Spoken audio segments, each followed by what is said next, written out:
411 and several other works related to people disappearing primarily in our national parks, but disappearing. David, of course, has had a professional background that includes 20-plus years in law enforcement and senior executive positions in the technology sector. Here he is back on Coast to Coast. Oh, David, good time to have you back. Spring is here. People going out into the parks. Here we go again, right? You got that right, George. Thanks for having me. Oh, it's a pleasure, indeed. Let's do a quick review, David, for some people who are brand new to the program, and they come in by the thousands every month, to give them an idea of what we're talking about here, these missing people. So about 6 years ago, I was doing some research on a national park, talking to some of the contract workers there. I saw a couple of national park rangers following me around, kind of normal. I went back to my room off the park area, got a knock on the door. It was one of those rangers, dressed in plain clothes. He said, "Dave, I know who you are. We were following you around. We wanted to talk to you about something." And I said, "Well, come on in." And he said that he and a couple of their friends have worked at a series of national parks over their career, and they had been involved in searches for missing people.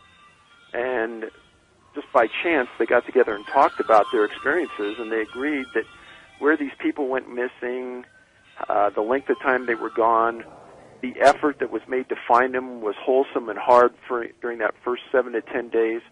Then after that, it just drops off the face of the earth, and there's no more work done on it. And they said that even they had a difficult time finding some information about the cases that they had exchanged amongst themselves. And they said that somebody really ought to be looking into it because nobody at the Park Service was. Well, I left the park the following day, called a couple friends in law enforcement, told them what I found out, and said, "Hey, see if there's anything to this, and see if there's disappearances there that haven't been solved." A few hours later, I get a call back, and they said, "Oh, yeah, there's quite a few disappearances from there, and there appears to be something unusual." That kind of started it all, started the focus on the National Park Service. I filed a series of Freedom of Information Act requests. They have a very large contingent of federally trained law enforcement police officers that patrol the park area. They've all gone to the Federal Law Enforcement Training Center. They're highly trained. They are good police officers, and they know how to do the right job. I filed a request against the police department for the National Park Service for a list of missing people inside their system. I get a call back from an attorney from the National Park Service asking why I wanted the information. And I said, well, I was just interested in the numbers and we're doing a little research. And he said, well, National Park Service doesn't keep track of missing people like that. They don't have any numbers. They don't keep track. They don't have a list of names. And originally I thought it maybe was some kind of semantics, and so I worked with some other people and we refiled. Got a call back again, the same thing. We don't have a list. We never have had a list. And, George, any medium or small police department almost in the nation, you could walk into their police chief and say, hey, can you give me a list of missing people from your department? And within a matter of minutes, probably no more than an hour or two, he would give you a list. He's probably got them up on his bulletin board behind his desk. Exactly. And for sure, they're up on their website as well. But the National Park Service claims no knowledge of this. And when I pushed them a little further, they stated, and I'll quote this, we rely on the institutional memory of our employees for those things. Jeez, that makes no sense, David. No. And so you could feel the roadblock that they were throwing, and I talked to a whole series of law enforcement people about it, and they said, Dave, there is no way they're not keeping this information. They've got to have it. Well, keep plodding along as the years go by and the research keeps getting thicker. You start to realize that there's also disappearances in national forests very similar to what's happening in national parks. And what I laid out was a series of young adults, young children, say 2 to 6 years old, where they went missing from and where they were found. And many times these kids would be found miles away in a rural environment where there's no roads. And the trek, when you approach their parents with, they'd say, oh, my 2-year-old can't walk that far. Or they'd be found thousands of feet up in elevation from where they were last seen. Alive or dead? Dead. Ugh. And, those kind of things strike you as highly unusual. And when the parents say, hey, there's no way my child could have gone that distance, and being a parent, you know how far your child can travel. Of course. Well, since we're talking about young kids right now, just today, news broke out of a place called Austin, Manitoba. Austin's 50 miles west of Manitoba, west of Winnipeg. It's a very, very rural area. A lot of farm country. A 2-year-old boy named Chase Martins, Martens, was playing outside his farmhouse. His dad was on one side of the farmhouse. His mom was inside. He had a couple sisters that were also in the house. His mom sees the son run around the side of the house, and she thought he was going to go play on the tractor like he always does. Okay. They had a couple dogs in the yard, and she said the dogs always follow this boy around. Well, after 10 minutes, she didn't see him. She goes out to the yard. He's gone. The dad starts searching. The dogs just laid in the back porch the whole time. And make a long story short, that happened at 6 o'clock Tuesday night. All through the night last night, 200 searchers and canines searched that area. The Winnipeg helicopter from their police department came in and flew FLIR, forward-looking radar, all over the farm fields and forests around there. Nothing. Oh. Today they put 300 ground searchers there, along with an RCMP airplane, and the Winnipeg helicopter came back. And as of right now, we're speaking, that boy can't be found. What a nightmare for the parents, David. An absolute nightmare. And when you go online, George, and you see the searchers are doing the right thing. They're marching almost shoulder to shoulder through the fields out there, and that's what they're out there, fields. And then there's interspersed with trees and a little bit of ground cover, nothing serious. And especially the time of the year, a helicopter flying with FLIR right now should be able to light up that whole area and see if there's somebody there that's emitting heat. Now, in probably a very high percentage of these cases, one of the profile points I write about in my books is that oftentimes these victims are found in an area that has been searched sometimes 10, 20 times. And they know that they have not missed the body, and then they come back, like you say, the 10th time, and there it is. Exactly. And the searchers are befuddled. A few years back, I was making a presentation in front of the largest search and rescue organization in the world. And I was talking about this just like I am with you right now and kind of laying out the groundwork. And in Alaska, the Alaska State Troopers take charge of all search and rescue in the state. And about halfway through my talk, there were some questions, and this trooper stood up and said, "Dave, you're saying what we all know and we don't want to talk about. But we've all had it happen to us, and it's unexplainable. How this is happening and how these people end up in an area that we've covered completely, and bam, they're right in the middle of it, makes no sense." And they don't want to talk about it. Why? Are they afraid? Well, I think that some organizations in the search and rescue business want to keep their faux pas, which they consider faux pas, to themselves. I personally don't think, and I've never said that this is a search and rescue issue, they're not doing a competent job, etc. I don't think that when they're searching, it's there. And we've talked before, David, many times. We do not push you for an answer because you're not going to give us one anyways. But we do talk about possibilities, and I want everybody to know that tonight. We're not going to say we think it's this, but we're going to talk about possibilities, and then you can decide what you think.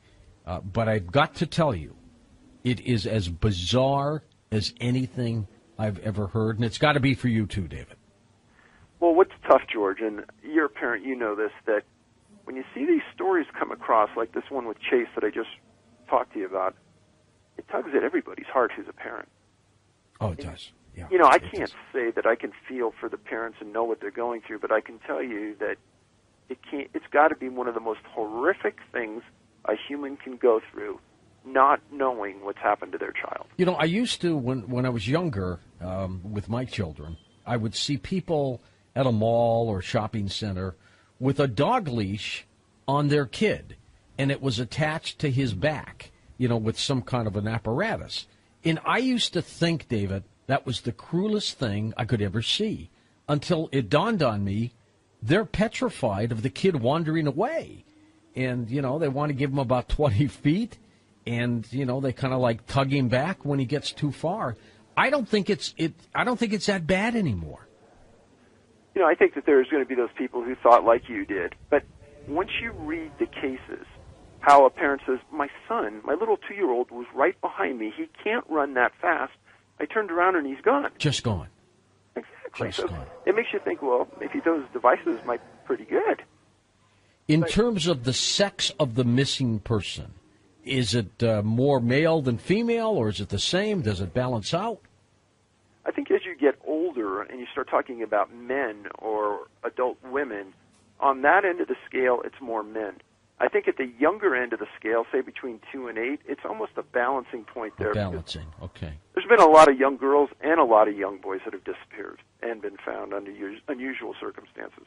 And in terms of those people out in the parks when they get a little older, would it skew more men than women, or is it about 50-50? People who are just out there, they have a good time. I think there's more men. Not by a huge percentage, but I do think there are more men. And a lot of times when the men disappear in those park settings, many, many times they're never found. David has some amazing cases, and we've got some new ones we're going to talk about as well. And, of course, the one he just mentioned, how sad it is for those parents up there in Canada to be searching for their little one who simply just disappeared. And I wonder, David, how far away was their house from the road to rule out the possibility of some passerby coming by and picking the kid up? They talked about it briefly in one article, and it said that there was a dirt road that came up to the house.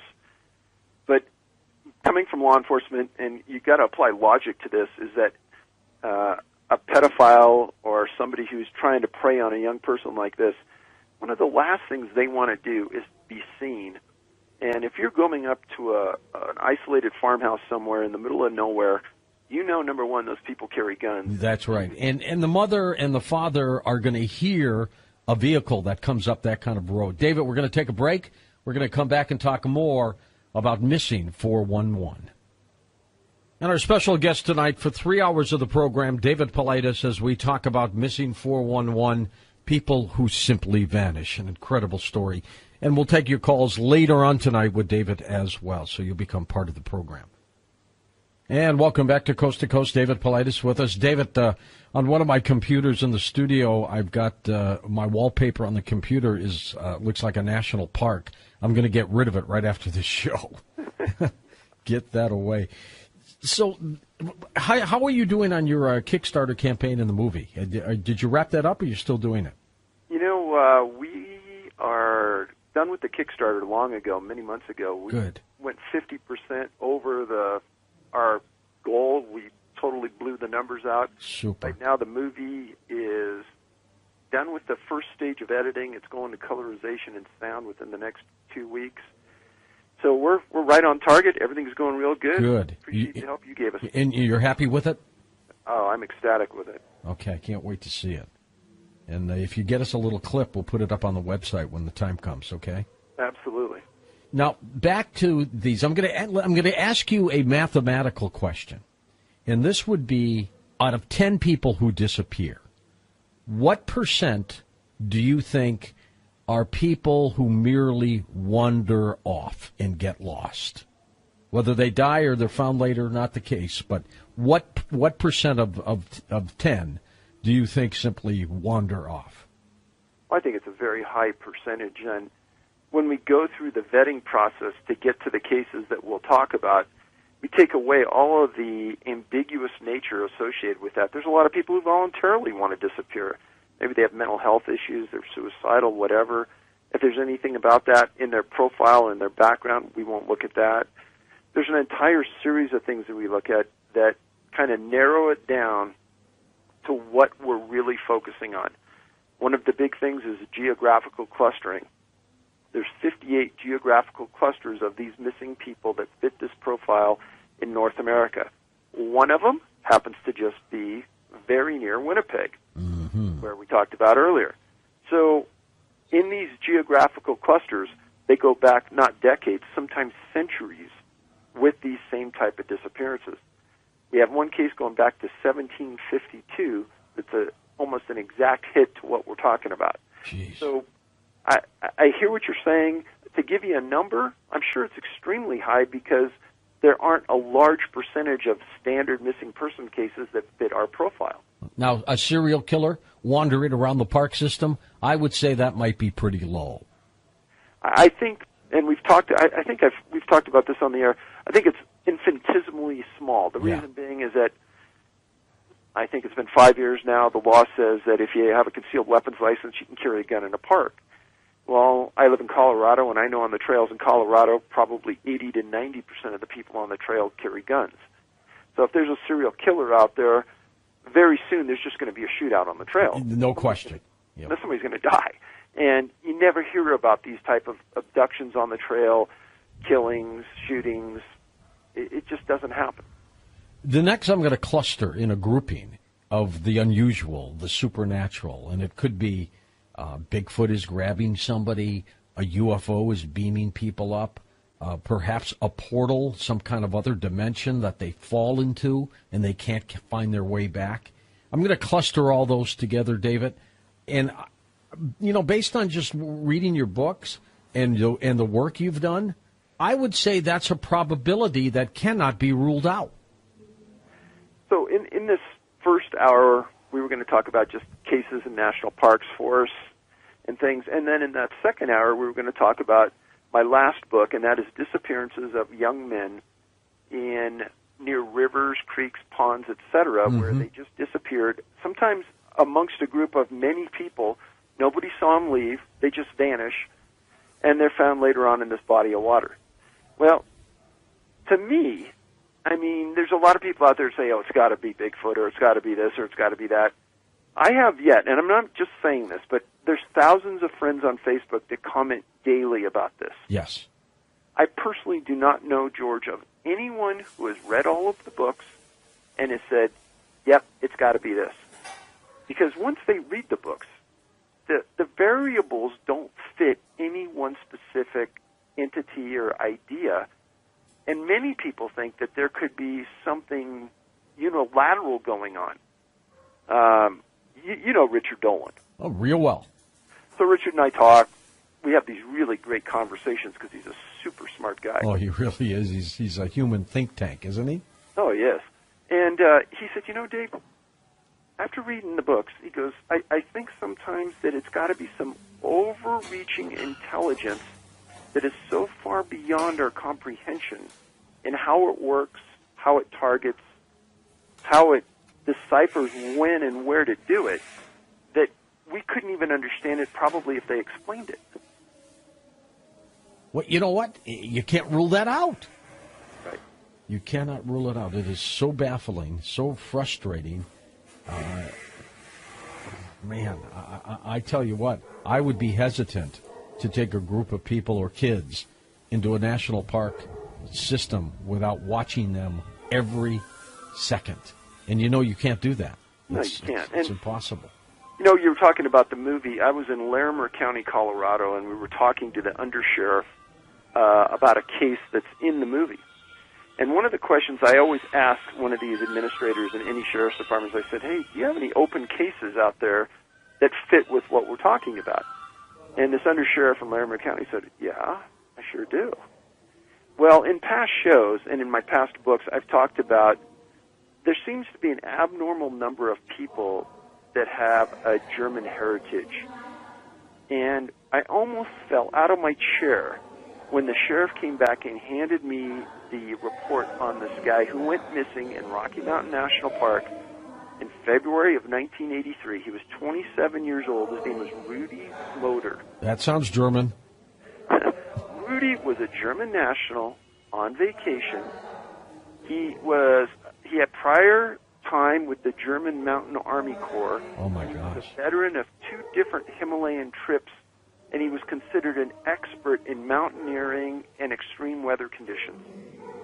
Well, he came out to see a friend that lived outside of Denver, and he was traveling with him, and he said, hey, just give me a couple, 3 days, and I want to go into the back country of the park, and I just want to see what it's like here. He took all of his equipment. His friend dropped him off. He had some cross-country skis, and he goes, I'll meet you here in 3 days. And he's well-trained. I mean, really well-trained, right? I don't don't think you get much better, George. You know, this guy was elite of the elite and in prime physical shape. So he didn't make it back. His friend called the sheriff. The sheriff came out and searched. And it was a 4-day search, 40 searchers. They did find a small cave that they know that he dug because there was a food cache in it that he had put there. So they do overflights. There were 2 helicopters committed by the Park Service. They don't find anything. But what's more perplexing to this is that we're looking at 30-plus years now. They've never found him, which, okay, maybe you don't find him. Maybe you don't find him, yeah. But where's the skis? Where's the bindings? Where's his belt? Where's his boots that he was wearing? He's never found. Yeah, that's weird. That is weird. And you can't just simply think, all right, somebody killed him and took his skis. I mean, that doesn't make any sense. Not where this guy was. He was in an area called Thunder Pass. There's probably nobody else there. Exactly. No, you and I wouldn't even think about going there. No. And an avalanche, they came back the following year. They searched. They never found him. And so there wasn't any avalanche activity in the area when they searched. There was nothing. It's like, whoosh, he's gone. What is the tie-in with being German? That's weird. That is very strange. And in my last book, Missing 411, A Sobering Coincidence, it dealt with young men who disappeared. There were a lot of these with this German heritage from the Wisconsin area that vanished under these highly unusual circumstances. So I really don't know what to think of it, other than when you put the faces of these boys, young men, up next to each other, they all kind of look the same. It's weird. What percent of those that disappear are then found dead later? Physically found? Oh, I would say that's probably, of the ones I've written about, 70% maybe. Are any of them mauled or torn apart like an animal would have gotten them? An extremely small percent, probably less than 3%. Wow. And in those cases, in fact, there's one case out of the Yukon Territory I can think of where they thought that a bear might have attacked him.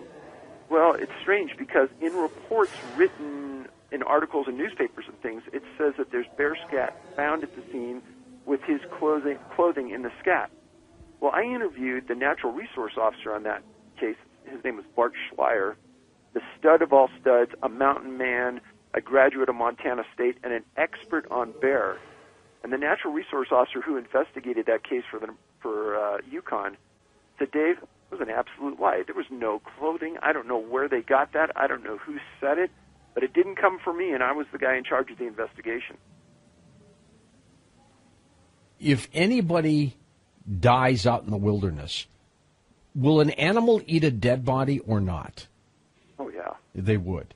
Oh, yeah. See, so that's weird, too. If they're out there in the wilderness, they're dead, they're a food source for something, and they're not eaten. That's strange. Well, if you think about that, the point I made earlier about found in a place that was previously searched. So there's one case in particular where they took the same trail out to find this boy for a week. They don't find him. The 8th day, they're going, hundreds of people go out the same trail. And on the 8th day, they're getting up, they leave, and there's a tree that's been knocked down or fell down is laying across the trail. And George, the boy's body is laying on top of the tree. No way. Oh. Now, I don't care who you are.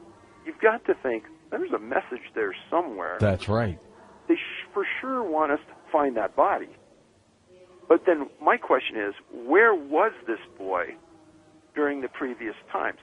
And in search and rescue, the coroners and the medical examiners are never thinking like you and I. The search and rescue professionals are thinking, hey, we found the body, great, our job's done. Yeah. Now, in my last book, where the people were found in the water's a different environment in that you can gauge, based on the temperature of the water, how long somebody's there based on the degradation of the body. Well, some super smart medical examiners on a few of these cases were really paying attention, and they realized, the guy's been missing for 2 weeks. He only shows indications of being in the water for 3 days. Where has he been for the last 7 to 10 days? Exactly. And a lot of medical examiners don't want to rock the boat. And there's 2 of them that I talk to regularly about this. They know something really strange is going on. They know that it's not normal for them not to find a cause of death. And in the cases I write about, a high percentage of time, the coroners can't find a cause of death. That's strange, too. Does anybody hear, those that have been with people who disappear, does anybody hear screams or shouting or anything like that? It's not the norm by a very high percentage. Most of the time, it's nothing. It's like the dad will say, well, the child was right by me, and I turned around and he was gone. There was a case in Tennessee a few months ago where a grandma took a little boy for a walk, and she said, well, yeah, he was right here with us, and I turned my back, and he was gone. And you hear this time after time, and you think, how could it, especially a really small child, get such a far distance that they won't hear you, you can't see them, and then they bring the dogs in, the canines in, and they can't track them. That's not normal. Are the parents generally the chief suspect with police when something like this happens, David? I think at the beginning, it's whoever is with that child last. They have to take that hard look. Yeah. And I don't blame them. If I was the parent, I'd say, hey, take me right now, put me on the polygraph so you can exclude me and get on with your work. Yep. But no, you're right. They do take that hard look. And in the cases I've talked about with you over the years, every time the parents, grandparents, aunts, uncles, whoever, they're not suspects. And, we talked about the case here in Canada, and, of course, a lot in the United States we'll get into. Is this happening worldwide, or is it just restricted to North America? No, it's a worldwide issue, and the cases are so cookie-cutter that when you read about them in the books, some of the comments I've had, it said, it's almost like reading repetition, and after a while it gets boring because the factors involved are so identical. But if I don't lay it out and you don't see for yourself that this is the exact way it is, it's easy to discount it and say, it's not really the way he says it is. But when I lay out police report language of what the police say and how the canine handlers say their dogs reacted and how the overflights with the FLIR and the planes see nothing, how can that be? Yeah. And now, the dogs, do they not pick up the scent, or they just don't want to follow it? It's all the above. I've had in reports say that the dog walked in a circle, laid down in front of my feet, and either had no interest or didn't want to go down the trail, or there was no scent. But they know that the victim had to have gone that direction in their mind because of the statements from the people that were there. The disappearances are primarily in these park systems, or could it happen in good old suburban neighborhood? Well, I think that this example out of Winnipeg is perfect. I mean, it can happen in almost any rural area, and that's the way I started with this. As it's evolved, if you stay with those profile points and you apply it to a broader spectrum, as some people have recommended I did years ago, you start to see, son of a gun, you can walk slowly into an urban area, and then under some circumstances, this applies. And I've written about them a few times. Not normal. There aren't a lot, but there's a few. There's a couple cases out of the Carolinas where a boy went to sleep in a house with his aunt and their dog. In the house? In the house. The alarm was on in the house. 20 minutes later, the aunt's phone rings, and it's her husband saying, hey, how's it going? How's our nephew? Whatever. And she looks, and the dog's gone and the boy's gone.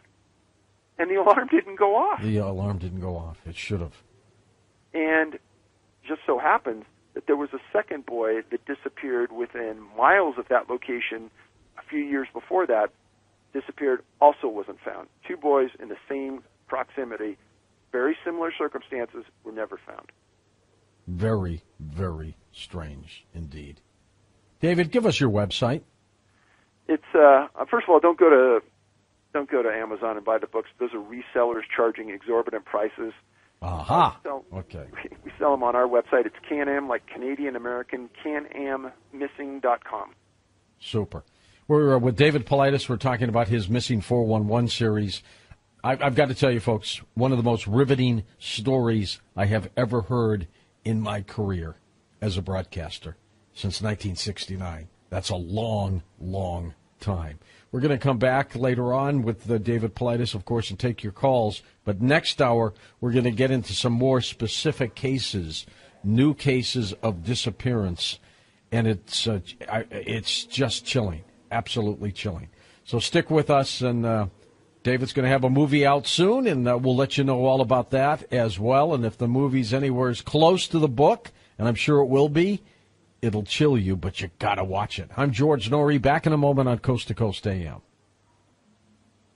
And, of course, our special guest tonight, David Paulides, as we talk about his work, Missing 411, People Who Simply Vanish. We'll be back with more with David in a moment on Coast to Coast AM.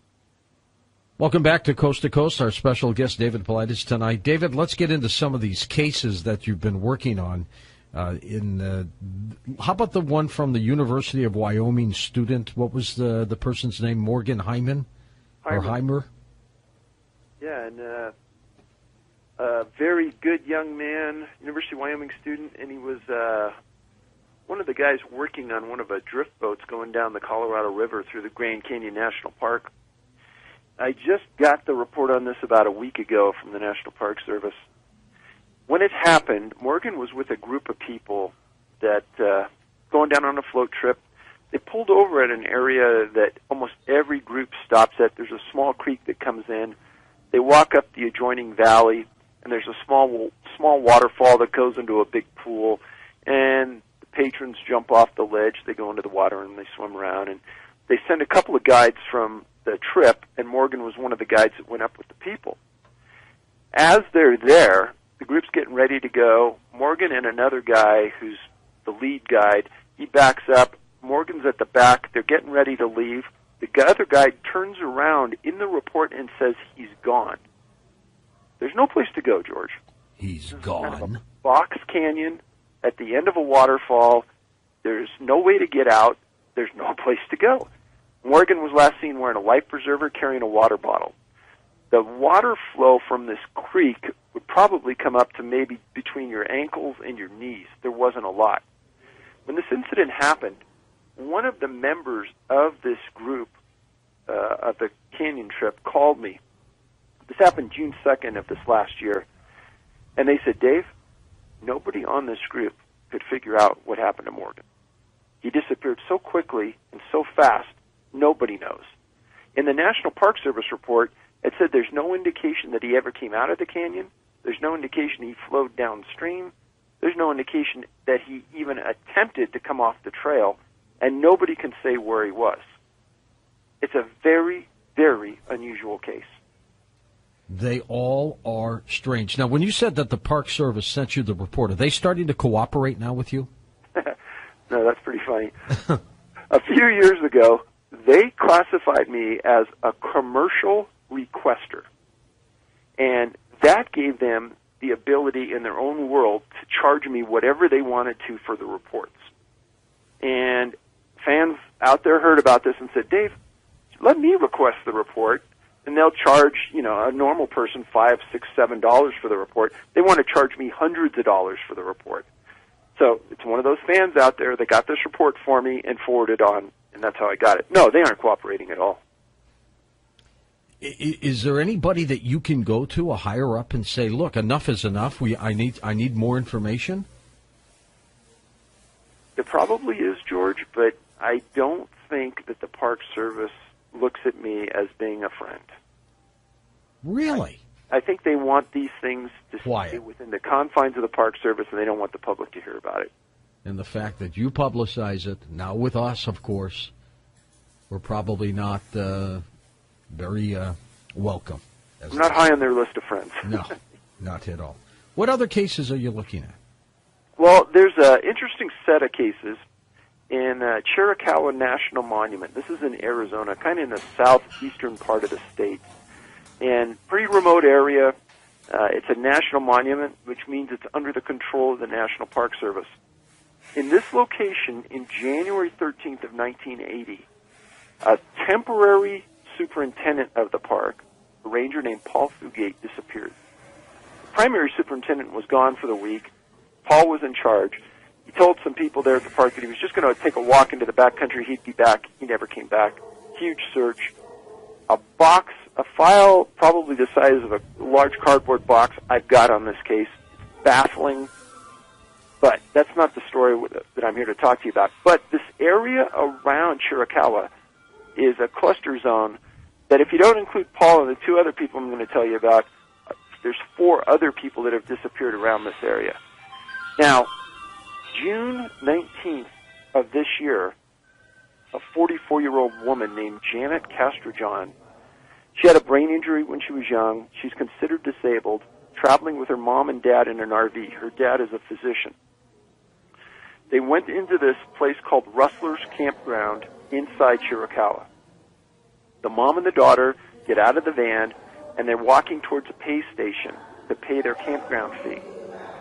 And then the mom says, "Hey, I'm going to go use the restroom. You want to come with me?" And the girl says, the young lady says, "No, I'm going to go back to Dad in the RV." She says, "Fine." Short distance back to the RV, a short distance to the restroom. The mom uses the restroom, comes back.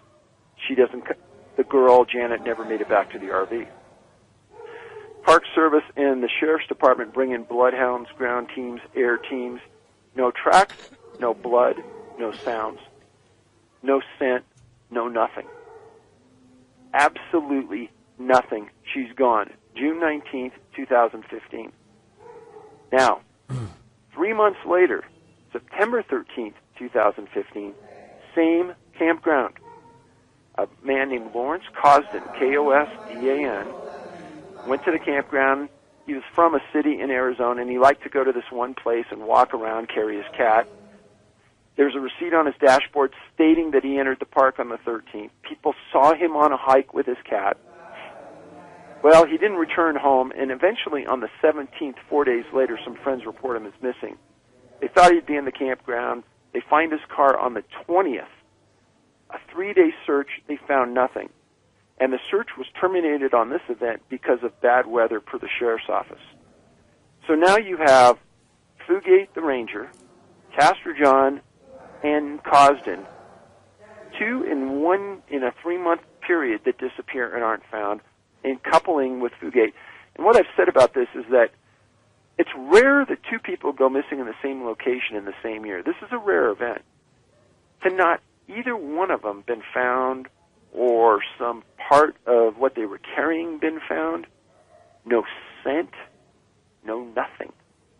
It just keeps adding to the baffling subject matter here. It's just weird.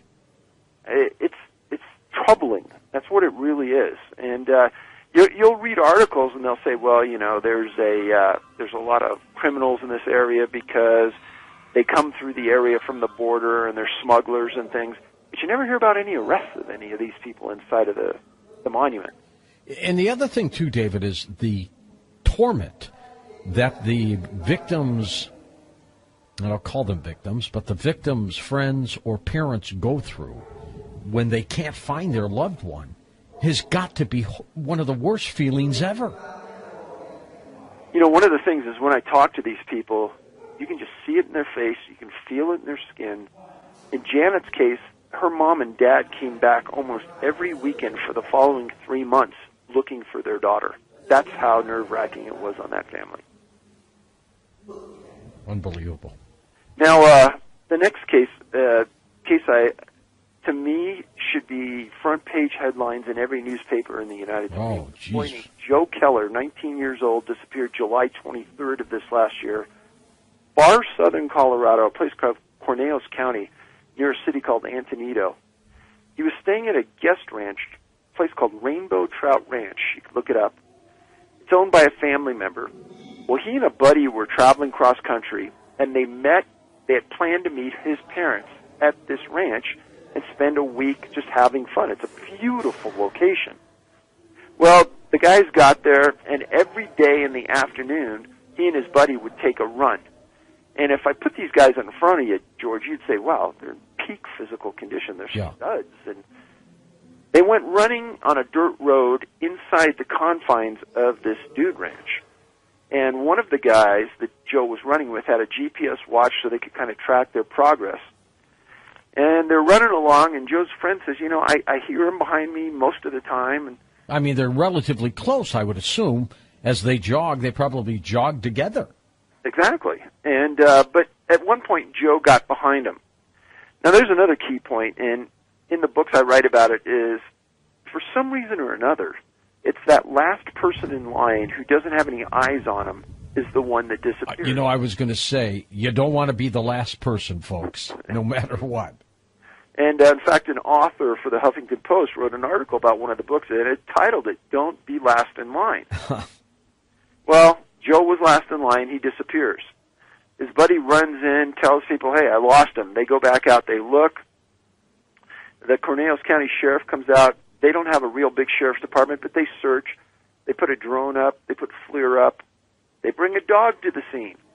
And in the area where Joe's friend says that Joe was last seen, the dog walked to the end of the road where the forest starts, sat down and just looked and didn't go anywhere.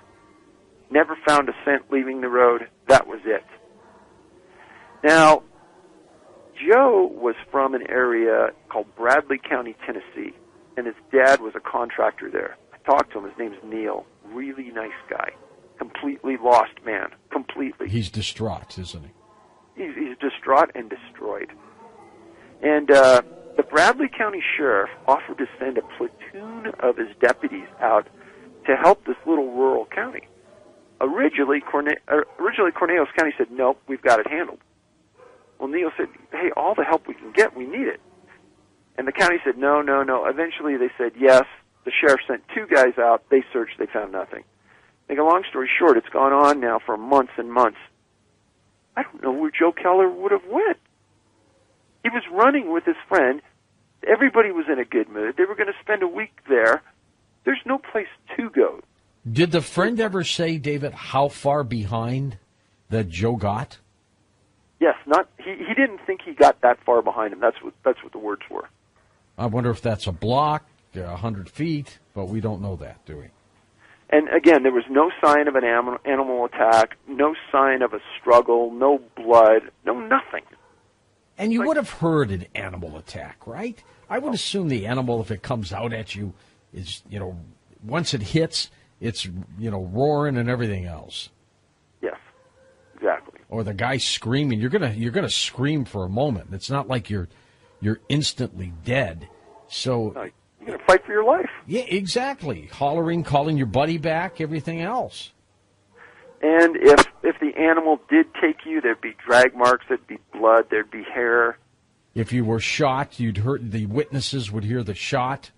Exactly. Even if the body was dragged off, they'd see some of that. It's just they just like poof, they're gone. Very discomforting, and that's in a really, really rural area of southern Colorado, just north of New Mexico. And you said something that is really fascinating now to me, and that is the last person. That is beyond odds. I don't believe in coincidences. The last person, the person that no one is looking at, and whatever intelligence is behind these disappearances, I think knows that. Get the last person. Not the one on the front. Get the last person. They're doing this on purpose. So let me really throw a wrench into all this and explain another one. In the 5 books I've written about this, I've talked about a series of disappearances where a car is found off a roadway, inexplicably. Sometimes there's no damage, sometimes there's a little bit of damage. All right. The driver's gone. The driver was alone. It usually happens late at night, early in the morning, during darkness, and there's nothing that's found once the car is found. It's like the car's off the road, they're gone. Are the keys in the car, do we know? Sometimes they are. All right. Most of the time, they find the victim's shoes in close proximity to the vehicle. The shoes. Scattered or kind of tucked away neatly? All the above. Okay. Now this is one of the weirdest cases, but it fits exactly with what I've talked about, because in a lot of the cases I write about, not only are the shoes missing, but there's clothing missing off the victims' bodies in a lot of these cases. And in a lot of the cases where they're involving young children, the parents said, well, that doesn't make any sense. And in fact, that's really suspicious because my child's too young to even take their own clothes off. So in a case, January 13th, 2015, outside of Fort Worth, Texas, a woman named Lindsay Gardner, 27 years old, and her daughter, Haley Gardner, 13 months old, driving on a rural road 5 miles from their house. They're heading home. It's a rural setting, probably a half mile from a very large lake called Benbrook Lake. Well, they don't come home that night. The next morning, somebody driving down the road sees a car about 200 yards off the roadway that's crashed into a fence through this field. They call the sheriff. The sheriff comes out at 8:30 a.m., looks, airbags deployed on the driver's side, looks around, doesn't see anything. No driver. No driver. Gets back in the car and leaves. At 11 o'clock, a fence repairman comes out, and the fence repairman is walking to repair the fence, same kind of path the policeman would have took, and sees 200 yards from the car a scene straight out of some movie, a cheap movie. And he sees a naked woman laying on top of something in this field. And between the car and the woman is clothing that's strewn out, almost like it's dropped. What he sees, he calls the police, what he sees is Lindsay Gardner naked, laying on top of her 13-month-old daughter, who's in a car seat that's laying on the ground. Is the daughter alive? Both are deceased. They're both dead. Now, here's the strange part. It was cold that night. As if the other stuff wasn't. So the other part of the story that's pretty important in that every story I've read, they make a big point of this, is that Lindsay was a teacher at a Baptist church, very religious. Now, in your car is comfort, is heat, is security. These people are found 100 yards from the car, naked, and the coroner initially couldn't find a cause of death and then said it was hypothermia. Now, in the wildest stretches of anyone's imagination, hypothermia is not going to set in 100 yards. And if you're cold, you go back in the car and you get on your cell phone and you call for help. That's right. Exactly. Or you walk 100 yards to the road and you wait for a car to come by.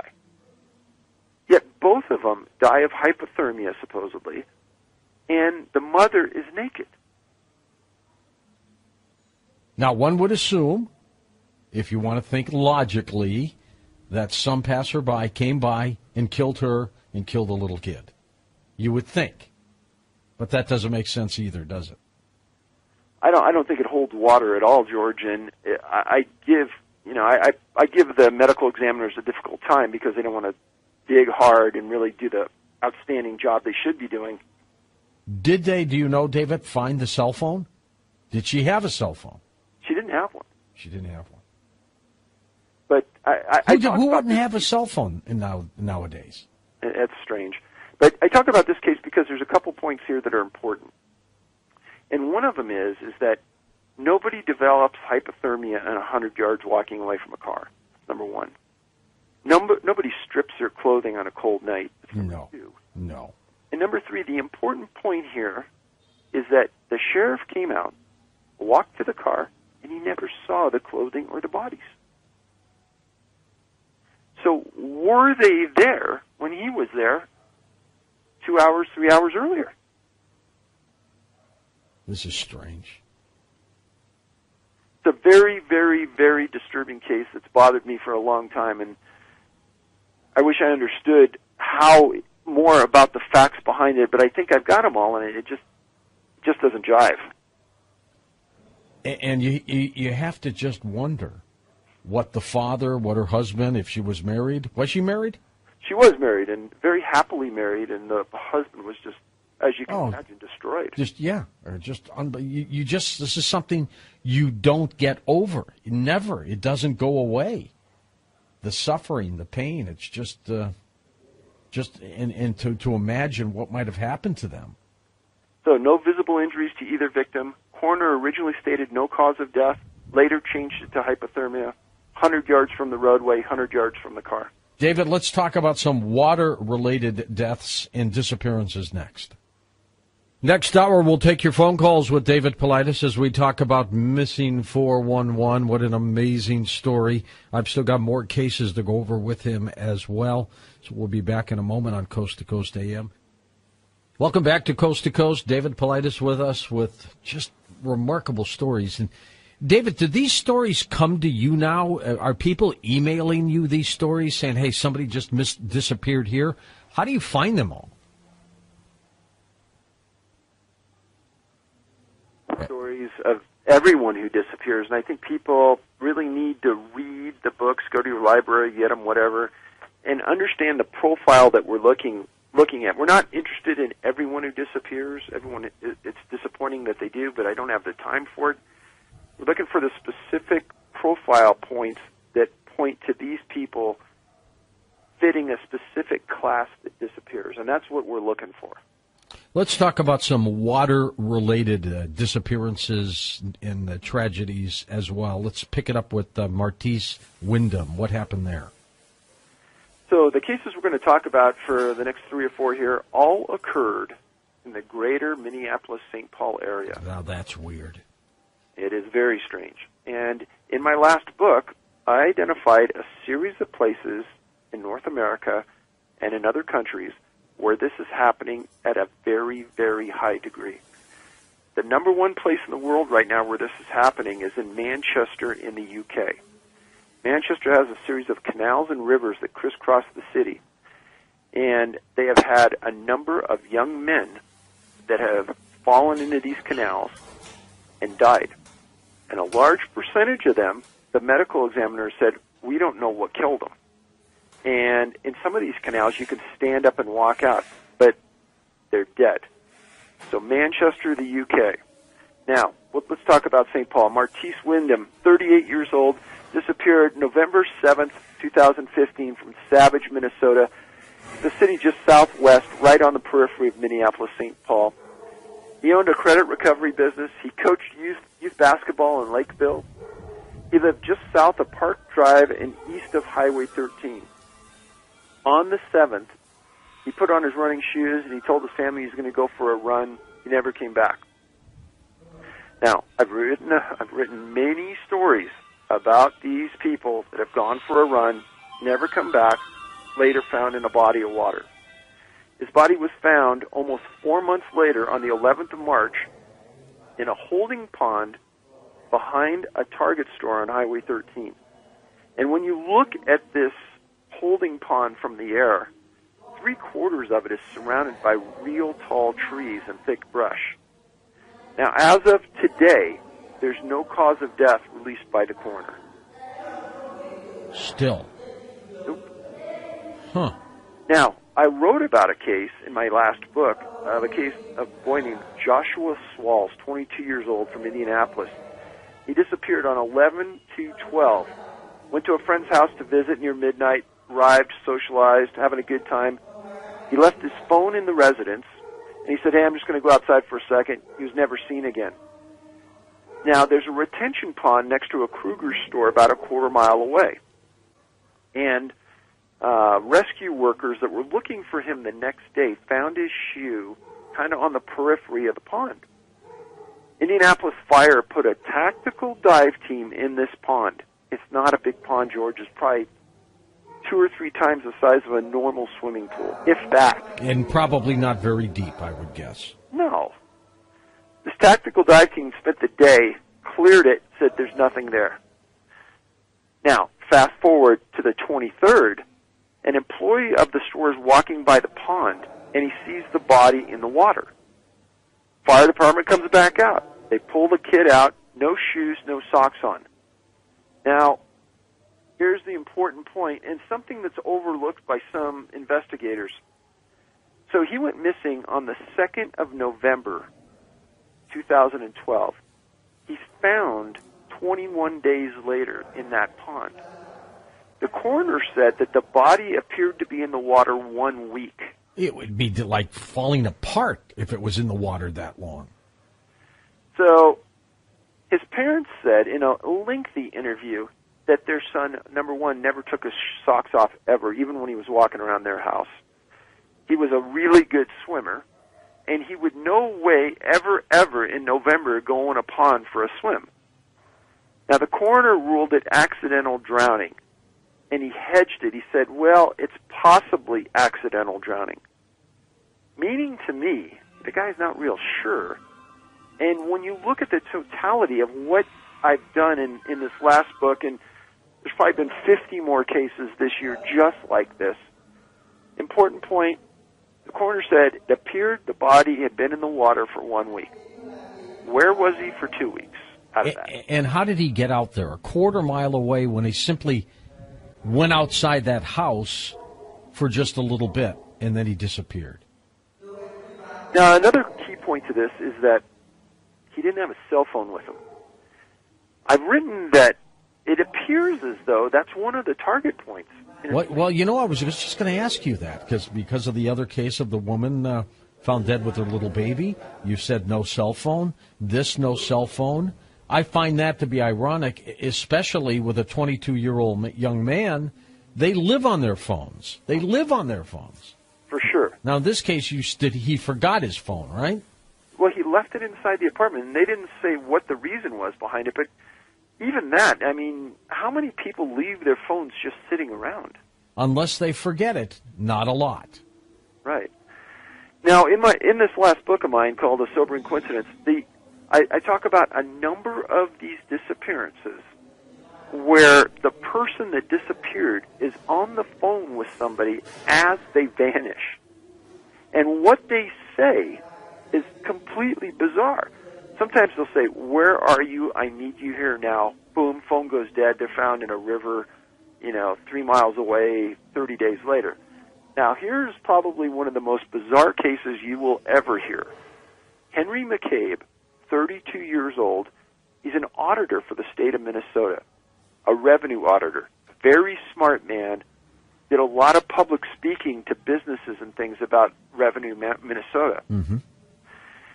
On the 7th of September, he went out with some friends, and at 2:30 approximately, he tells a buddy, hey, just drop me at the gas station. I'm going to get something to eat, and I'm just going to walk home. He gets dropped at the gas station, and at 2:28, the phone goes to he makes a call to his wife, Karen McCabe, and it goes to voicemail, and it's recorded. And the wife said, it sounds like he was injured. There's a pause. Somebody says, stop it. But intermixed with that for 2 minutes is a series of moans, growls, and groans that are out of this world strange. And anybody can go online, Google Henry McCabe growls and sounds on a voicemail, and it's out there right now. And you'll hear the groans? You will. It's very explicit. It's nasty. Now, he disappears on September 7th. His wife gets this voicemail and thinks, what the heck is going on? They search everywhere for him. On November 2nd, almost 2 months later, his body is found in a place called Rush Lake.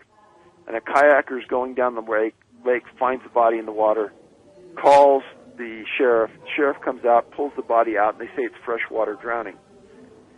Now, in my last book, I talk about something called GHB.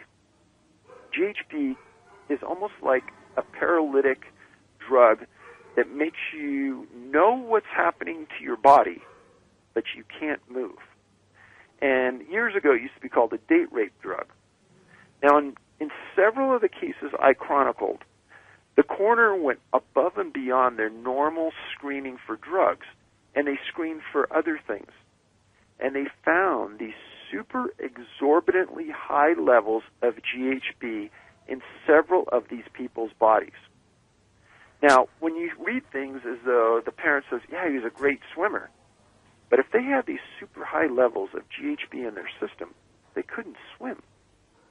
So if a determination comes down that they drowned, well, they didn't drown because they didn't try. They drowned because they couldn't get out. They couldn't move. Now, and you start to think, well, did somebody at a bar drug them?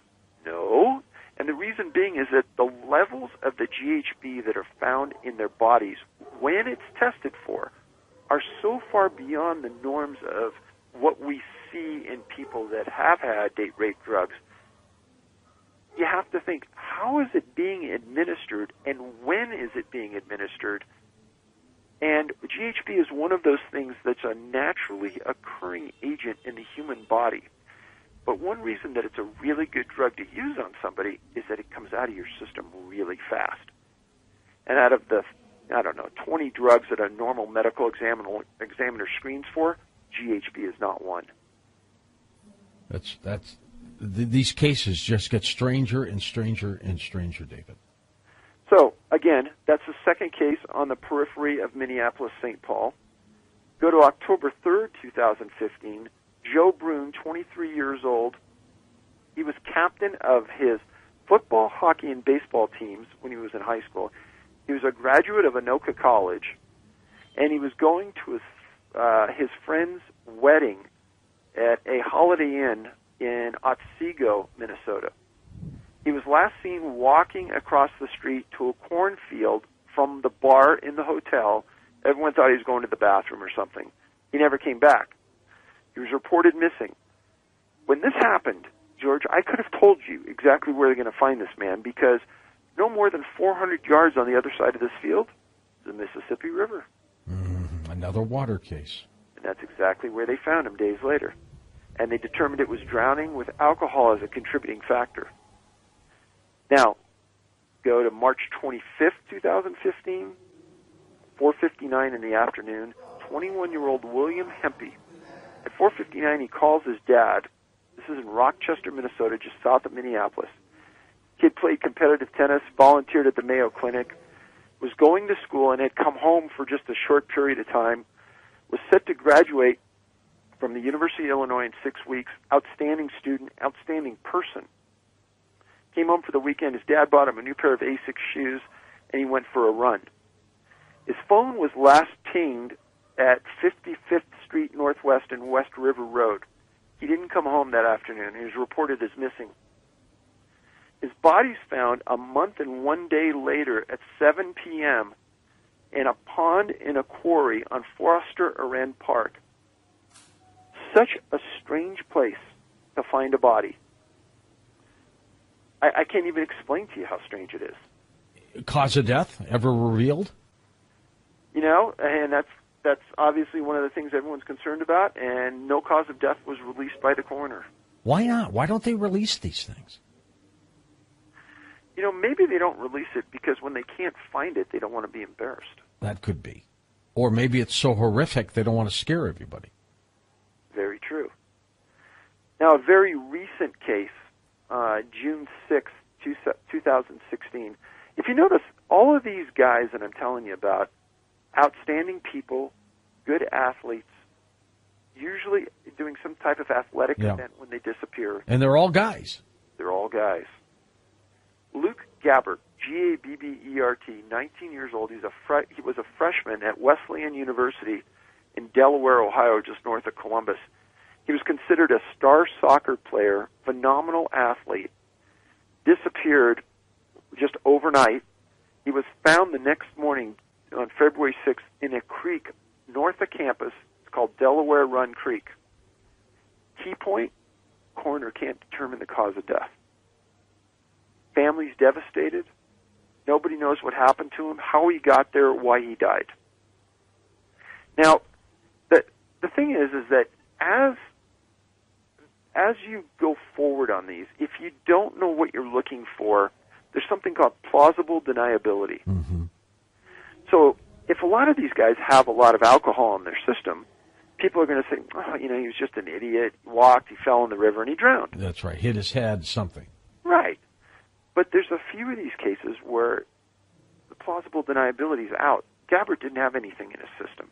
A few of these cases, the person had no alcohol in their system.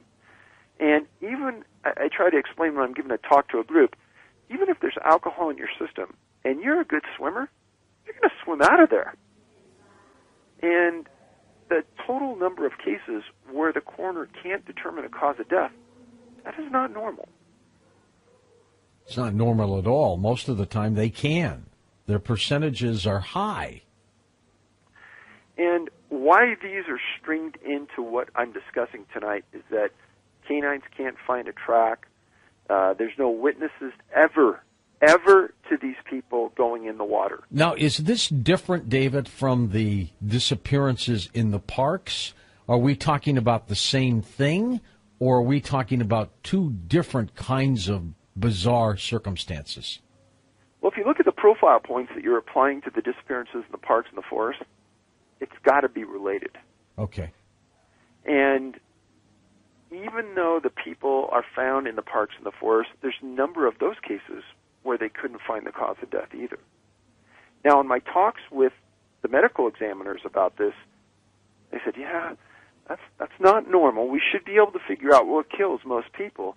Occasionally one comes around, but in the numbers you're quoting and the numbers you've identified on these issues, it doesn't make any sense. Now, if you talk about Manchester in the UK, 60 bodies have been found in the canals and the rivers since 2008. Between August 2010 and August 2012, 20 of these deaths happened. Many of those cases, their coroners even said they can't figure out a cause of death. And just this last year, there was a new documentary that came out about it, and it essentially said everything I just told you. Some groups are calling it the pusher because the people end up in the water, and everyone agrees that no one's going to go in that water voluntarily, so they're thinking somebody's pushing them. But with all the closed-circuit cameras in Manchester and in all the closed-circuit cameras around universities in Wisconsin that I've written about, or in downtown Chicago, or in New York, downtown New York, nobody is ever seen going in the water. David, I don't know. And in Manchester, in the United Kingdom, you say there have been 61 deaths so far. Yeah, and that's probably a low number. There's probably been more as you go back in time, but right now they're just quoting 61. I get emails all the time from people, wanting profile points to look at and contact information, and they know, if you Google it, you're just going to see tons and tons of articles about it. It seems like the UK is more open to talking about these things than they are in the U.S. I mean, in this last book, I talked about a series of clusters inside of Wisconsin, all centered around university locations. There's also one in downtown Chicago, and in New York City there's a cluster. Right now, probably the busiest cluster of these type of disappearances in the United States is Boston Harbor. Is there some cult out there? I mean, this is strange. You've heard of the cases that are happening on the West Coast, near Vancouver and in those areas, where a foot with a shoe on is showing up on shore. Have you been tracking those, David? Absolutely, yes. That's strange too, isn't it? Very strange. But you listen to authorities say, and they say, well, that's a body that just went in the water and decomposed. A foot came off, and because it's a shoe that floats, they find the foot. Yeah, it could be. But I'm not sure what's happening there, but... Maybe once, but not many, many times. It's way too bizarre. David, stick with us. We're going to come back. We're going to talk more. We're going to take phone calls. And we may play for you the screaming audio of Henry McCabe calling his wife. Next hour, it'll be open lines. This hour, it'll be your phone calls with David Paulides as we talk about missing 411. Disappearing people. Don't miss it. And welcome back to Coast. George Norrie with you, David Paulides. David, would you briefly set up again the Henry McCabe story? And we're going to play the clip from an old television station I worked at in 1978, KSTP in Minneapolis, St. Paul. We're going to play their little news clip of his disappearance. You'll hear some of that audio you were talking about, but briefly set up that situation again. Okay, so Henry was a revenue person for the state of Minnesota, straight arrow kind of guy, family man, never got in any trouble, was somebody that was always looked up to by people around him. He was out drinking with some friends on September 7th, 2015, about 2:30 in the morning. He's dropped at a Holiday gas station by a friend at Central and Hackman. He's a resident of Mounds View, kind of a northern part of Minneapolis, St. Paul. His wife's name is Corrine. He calls his wife while he's out and he's not home. She is asleep. It goes to voicemail. His body's found November 2nd at a place called Rush Lake. Supposedly died from freshwater drowning. Okay, let's listen to this report from KSTP in Minneapolis, St. Paul.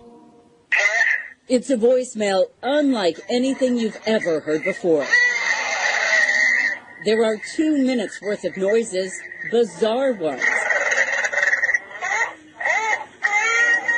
But very little actual talking. Authorities confirmed the disturbing middle-of-the-night call came from Henry McCabe's cell phone.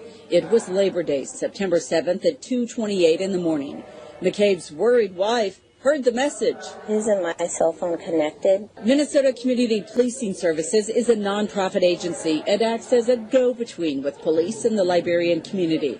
The leader is trying to help the family make some sense of this recording. The growls turned to high-pitched moans. Like he's moaning in pain? Like moaning in pain.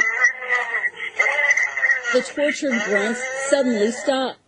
There is silence. Then someone, either Henry or another person, says, "Stop it." I try to picture where he was, what it might have been like, what circumstances would have made him sound like that. The voicemail is in stark contrast to other articulate recordings of McCabe speaking at an event. He's a state auditor. When it's a justification, what is the right thing to do? The message is one piece of evidence Mounds View police are reviewing. The police chief tells me even the FBI is analyzing the recording and voices for clues. The chief says the investigation took deputies here on Tuesday. To Rice Creek Park, which borders New Brighton, Mounds View, and Fridley, all areas where McCabe was reported seen or a cell phone ping placed him. Ramsey County Water Patrol searched, but came up empty. The tortured grunts suddenly stop. There is silence. Then someone, either Henry or another person, says, "Stop it." I try to picture where he was, what it might have been like, what circumstances would have made him sound like that. The voicemail is in stark contrast to other articulate recordings of McCabe speaking at an event. He's a state auditor. When it's a justification, what is the right thing to do? The message is one piece of evidence Mounds View police are reviewing. The police chief tells me even the FBI is analyzing the recording and voices for clues. The chief says the investigation took deputies here on Tuesday. To Rice Creek Park, which borders New Brighton, Mounds View, and Fridley, all areas where McCabe was reported seen or a cell phone ping placed him.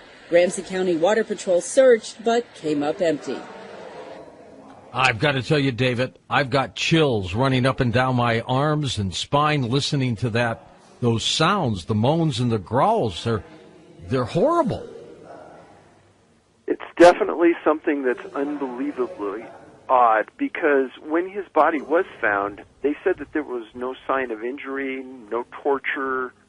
He just drowned, George. Jeez.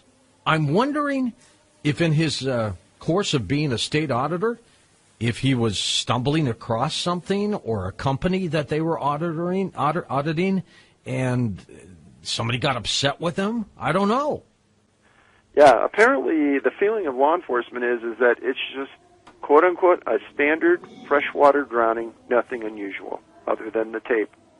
And the tape is not just a drowning. There's something weird going on there. Exactly. Wow. I would put that way up on your charts, my friend. That's a strange one. It's odd. And can you imagine being the wife and hearing that? Oh, my God. On your answering machine, and you know it came from his phone? Yeah. The question, too, is, where he is, what happened to him for weeks. I mean, did he initiate the call? Did somebody else do it? Were they playing a game, a sick game? Who knows? Well, again, if you go back to what I've chronicled in the past, that there have been several times where people have disappeared being on the phone, and it's as though they're seeing something that scares them to death, or something else is happening, but there are these conversations that end suddenly and the person's gone. And I would assume police have no idea what that voice was. Well, what is interesting, and I didn't bring it up, but I should have, is the FBI involvement. In my books, I explain that the FBI, in a strange way, shows up at these cases where they shouldn't even be involved. Yes, you're right. This isn't a case for the FBI. This is a local case of a missing guy, case that they don't normally investigate, but they're there to look into it. Now, they have a profiling team that looks at cases like this. When an agent goes out and monitors a case, looks into it, he writes a report. That report goes to the profiling team, and they look for other cases that have the similar elements, and they combine them. And that's how they gather and they get to know if something is matching in another part of the country. It's almost like they have their own X-Files when it has to do with this case, these cases. For sure.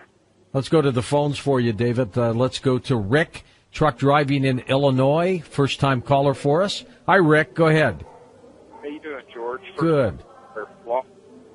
Thank you.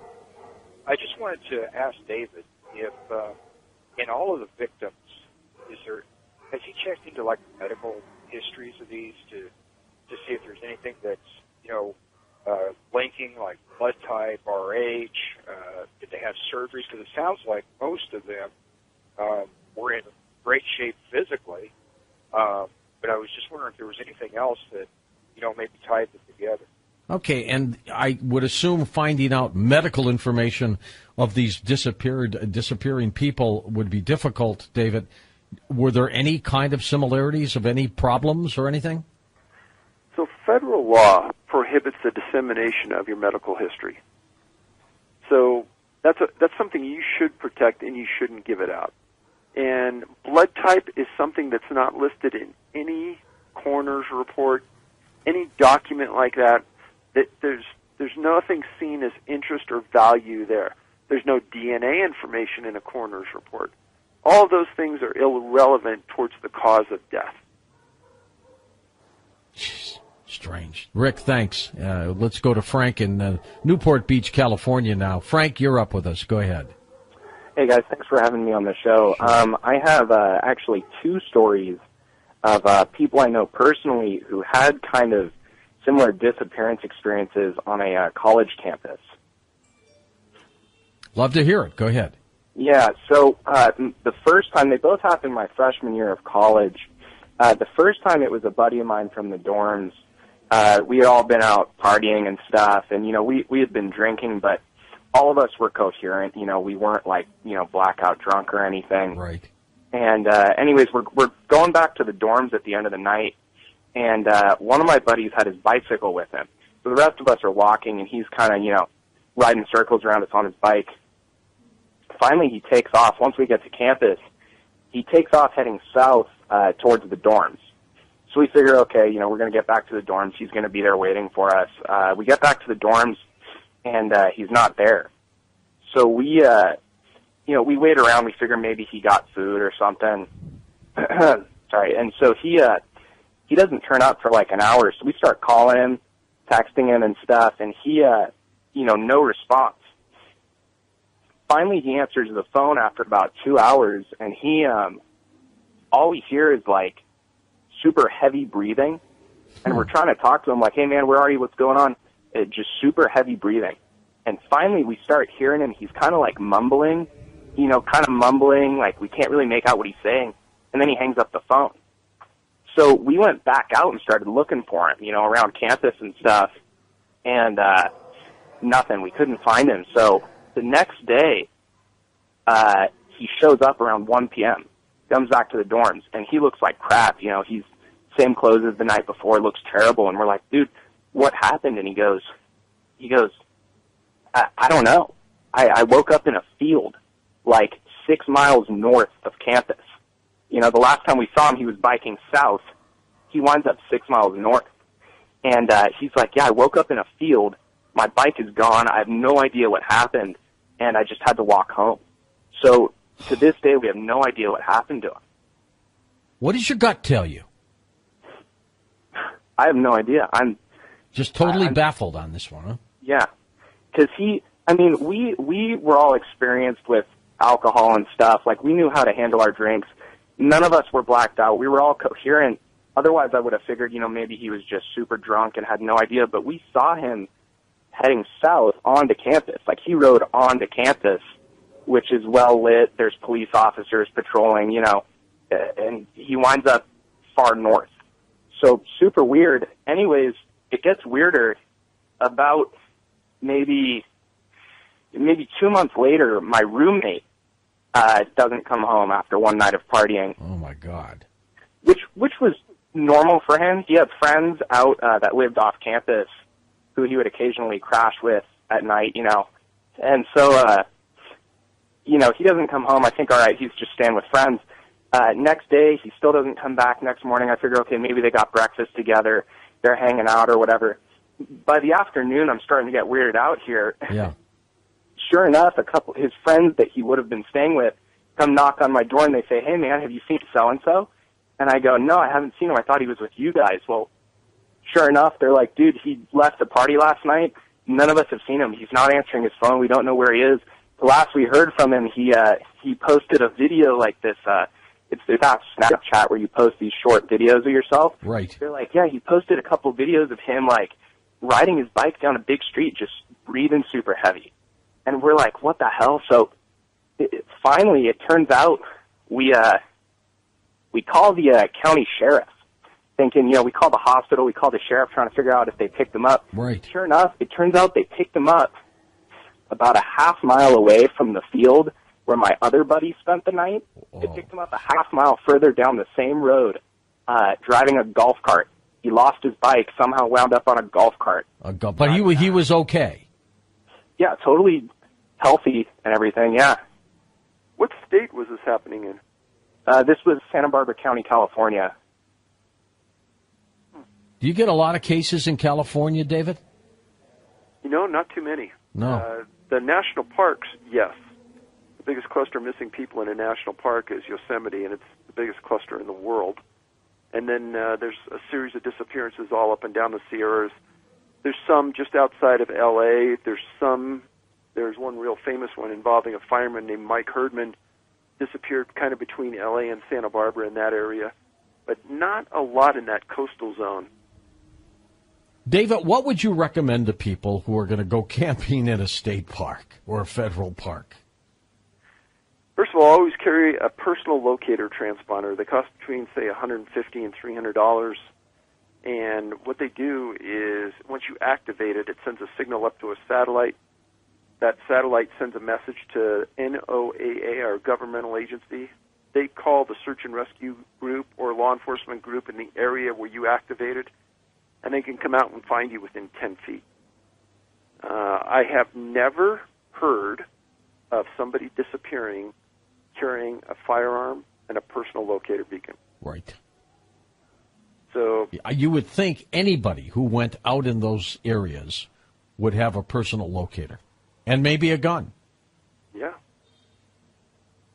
I have heard some hikers, I've known a couple that would not go out unless they had a gun. They think it's foolish not to. Well, yeah, it's all about your comfort zone. Personally, I'm very comfortable with a gun. I've taught a lot of people how to use a gun. There's a lot of things in the wilderness that a gun could stop and not many other things will stop. But if this stuff is unusual, if it's supernatural, gun's not going to help you at all. And people ask me, well, why is the combination of the two important? I don't know. I'm just stating, and what I do in my books is I state a lot of facts. That's one of the facts. I can't find anybody missing that's carrying both those.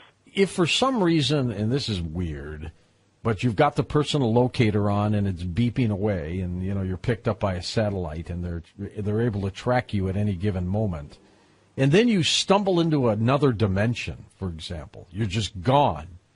I would assume that the locator ends too, or would it continue from another dimension? Well, let's even make it more a little simpler. Let's say you stumble into a cave. Okay. Stop transmitting. Even if you're under a thick canopy of trees, it's going to stop transmitting. So it's going to get blocked, right? Yeah. Yeah. Let's take another call before the break if we can. Let's go to Howard in Vancouver, Washington. I think that's one of the areas where the feet show up with a shoe on. Hi, Howard. Hi, George and David. Most of the cases you've been describing are pretty inexplicable. But I had an experience when I was a young guy about 50 years ago that might explain at least a few of them. All right. We were hiking around the base of Mount St. Helens, in Washington State here. It's about 40 miles north of me. Was that way before the volcano? Yeah, that was well before that. That happened in 80. This is back in the mid-60s. Okay. And we were walking across the meadow, and I suddenly my foot just went to the ground. I went clear up to my hip, and I managed to scramble and get out of there.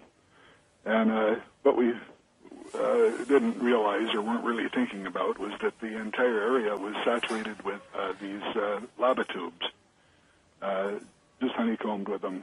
Some of the longest ones in the world are there. Wow. And I managed to get out of that, but I could see how easily I could have just gone down in there just instantly, and no one had ever found me there. Oh, my God. And I suspect that people that have been hiking in some of these wilderness areas where there's been volcanic activity, a lot of these things are totally uncharted. They're not on any maps. Nobody knows they're there.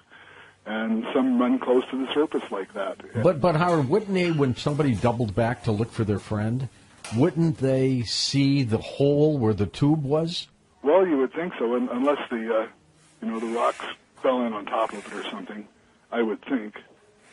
But there's one other thing, too. You're talking about these people that have disappeared near the rivers and streams. Yeah. Sometimes the current will undercut the bank, and by quite a ways. And you could just, you could drop right through the surface there, too, and just disappear instantly. Now, one thing I wanted to throw out there was this boy that's missing up in Canada.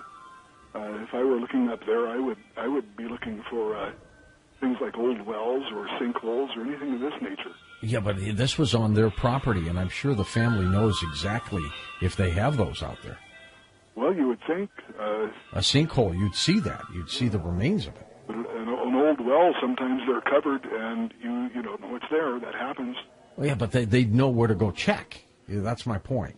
Yeah, well, just an idea. All right, thank you. Appreciate that. We're going to come back with more with David Paulides. I would think if somebody fell down a lava tube, there'd be a hole there. You'd look at it and go, oh, my God, we just lost him, but you'd know where he went. We'll be back. Open lines next hour here on Coast to Coast AM. And we're going to come back and take final questions and your stories with David Paulides as we talk about his work, Missing 411, incredible series of books. And, of course, he's got a movie coming up on that, too. So you want to make sure you're part of that when it comes out. Welcome back. Dave Paulides with us. David, once the movie comes out, will people be able to get it from your website? How do they find it?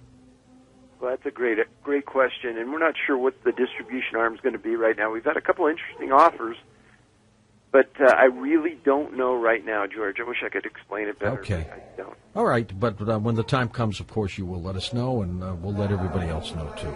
Thank you. That's good. David, final calls just ahead here. If you were to summarize what's happening, and I you know how I always love to pin you down for what you think it is, but I'm not going to do that because it's too, I don't want to say confusing, but there's just too many possibilities out there, isn't there? There are, and just to clarify, one thing that one of the last callers asked was, if the river undercuts the bank, the person will fall in. These people don't disappear near the river. Most of them are never even seen near a river or a body of water. Right. They end up in there, but they disappear elsewhere. Exactly. There's an entire series of Wisconsin students that have disappeared, and they were last seen in the middle of some type of establishment, a bar, a restaurant, and then all of a sudden they're in the water dead. There's one person that has survived, and they said, the last thing I remember, I was dancing in the middle of a bar. I woke up floating down the middle of the river amongst pieces of ice. He was able to crawl out of the river and happened to crawl out right next to a hospital and lived. He doesn't remember how he got in the river, what got him in the river, nothing. And there's 4 hours lost in that. 4 hours, missing time, gone. Yep. Really, it really is. There's something else going on. I mean, personally, I'm beginning to think that they're falling into some kind of time warp or dimension or something, that there may be these ley lines all over the planet and people somehow disappear like the Bermuda Triangle, but they're just simply gone, especially if it happens so quickly and people don't hear or see anybody disappearing. They're just, you're walking with somebody, they're a few feet behind you, you turn around, they're gone. I get those all the time in emails and things, and what I ask those people is I say, if that was happening and it was indiscriminate, then you or I would be walking down a mall or down the street in New York one day, and we'd see somebody in front of us, and they'd all of a sudden disappear. But we never, ever hear of any witnesses that can visually say that they saw it. Saw it, no. Well, as you said, don't be last. Right. All right, let's go to the calls again. Let us pick it up by going to Thomas in La Jolla, California. Hi, Thomas. Go ahead. George, thank you for taking my call. Mr. Paulides, it's a privilege to speak to you. I was curious, here in North America, there are many indigenous tribes, and I'm curious concerning the missing person clusters that you talk about. If the native indigenous tribal elders, tribal shamans, etc., is there any tribal history that can contribute to the possibility of finding out what happened in these missing person clusters? So one of my best friends is a Cheyenne Arapaho Native American chief. He just so happens to be a 40-year law enforcement man on top of that. That helps. Yeah, he's really got both sides of the spectrum covered. We talk about this kind of stuff all the time. And he says, well, Dave, the Native Americans believe that they came from the stars. They're star people. And he said that when he goes, after reading your books, he goes, I remember when I was a kid and we were in the middle of the wilderness camping, that we were always told never to leave the light of the campfire. And he says, he goes, now I'm thinking, well, maybe they were really trying to send us another message, but they just didn't want to scare us. But they always said, no, you're safe by the light of the fire. Don't leave that. And there have been disappearances of Native Americans over the years. The biggest group ever is in Mesa Verde National Park. And if you look at the history of where they went, why they left, even the National Park Service can't answer that question. Dave, has anybody reported large thunderbirds, large birds? These things are huge. They were indigenous to Native Americans, in their myths and stories, but has that come up at all? And I would assume if a large bird swoops down and picks somebody up, people are going to see it or hear it, the flapping something. But does that come up at all? Well, not only what you said, but wouldn't the person that was picked up be screaming? Oh, I would. Yeah. It's been brought up many times by people saying, well, is this a possibility? Well, I'm not going to say no, it's never a possibility, because anything can be a possibility, but the reality is that if somebody picked up a small child, I think the kid would be screaming, number one. Number two, I think people in the area would see it if it was that large carrying. Yes, exactly. Now, are we getting reports of UFO sightings in the area where people disappear? I wish it would be that simple, George. It's not, is it? No, it's not. Darn. What else is reported that is unusual in terms of the area? Anything? Weather. And Tell me about that. In a high percentage of the stories, either as the disappearance seems to be occurring or immediately after the disappearance, bad weather sets into the area. And I mean, sometimes it's a sudden onset. Sometimes it can be fog. It could be extreme cold, rain, snow. And it inhibits the searchers at one way or another, or it inhibits the people that are there to continue to look. And weather is a continuing factor in many of these things. Next up, we go to Kenneth in Whitewater, California. Kenneth, it's your turn, sir. Hi, how are you? Good, Kenneth. It's good to talk to you again.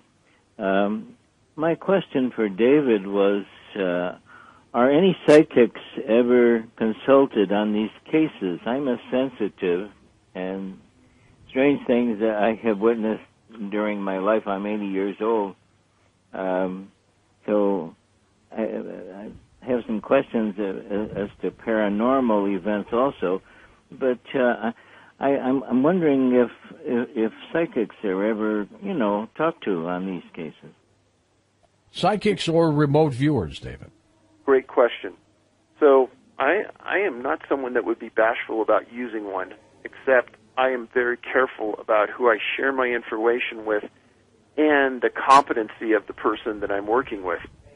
Now, on remote viewers, I've sent email to some of the remote viewers you've interviewed on your show. They won't even answer the emails.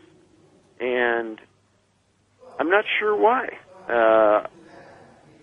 There's one group where there's a part-time host to your show, and they called a remote viewing group, and they demanded money to do the work. And I wouldn't go to the victim's family and ask for the money. No, that's inappropriate. And unfortunately, I think that when you're dealing with victims and victims' families, you have to show a high level of professionalism and sincerity. And caring. And you can't be throwing random thoughts and ideas at families because you quickly lose that. And again, I'm not adverse to using this kind because I think that there's a place to use them. And I know that remote viewers have value. Thing is, apparently they don't want to do it. I remember the case of the missing Sean Hornbeck from Missouri. And Psychic would be on a TV show and would come on my show. And she has since passed away. And I booted her off, by the way, prior to, obviously. But she told the family on national television that Sean Hornbeck, their son, was dead. And, the bereavement and the sadness and everything that they went through. Well, years later, the kid shows up as a teenager. He's found. He was being kept by someone, and he was able to finally break loose. Unbelievable story. But, to simply say willy-nilly, he's dead, and then the kid shows up years later. The family, can you imagine the horror they went through all those years, David? Well, that's the premier example of why you've got to be really careful about what information you give the family and the people you're working with. Roger is truck driving in Missouri. First-time caller for Raj. Go ahead, Roger. Hey, thanks for taking my call. This is an honor and a pleasure. Sure thing. You kind of stole it from me just a second ago when you said UFOs. I was wondering if these could be some type of abduction, because you said that a lot of them are physically fit and everything. And I wondered, do they keep the ones that are physically fit? And the poor lady and her child that were found naked, I always think of something like this. Were they getting examined and they found out that she was sick and that she was not a healthy specimen, so they kind of just sent her back to where they got her, and they, I hate to say it, but they I guess, she came back, she was deceased. But do you think that there might be some type of thing like that? Was there any type of marks found on them? Was there any type of, medical history where that she was found out that she did have something where they may have said, well, we don't want this type of person, we just want healthy specimens? And, I don't know. It just seems weird. And like you say, there's no marks where they've been drug off. There's nothing. There's no sound. It's just like they're there and they're gone. and then they return just kind of like the same way. Boom, they're back. Well, you cannot, Raj, you cannot rule out the possibility of UFO ET abductions. I mean, that's in the mix. It's in the grouping. In terms of how high is it on the list, that's anybody's guess, but you can't rule that out. What I find interesting about this, David, is if it's ET related, they're starting to kill some of these people, and that's pretty unusual. What do you think?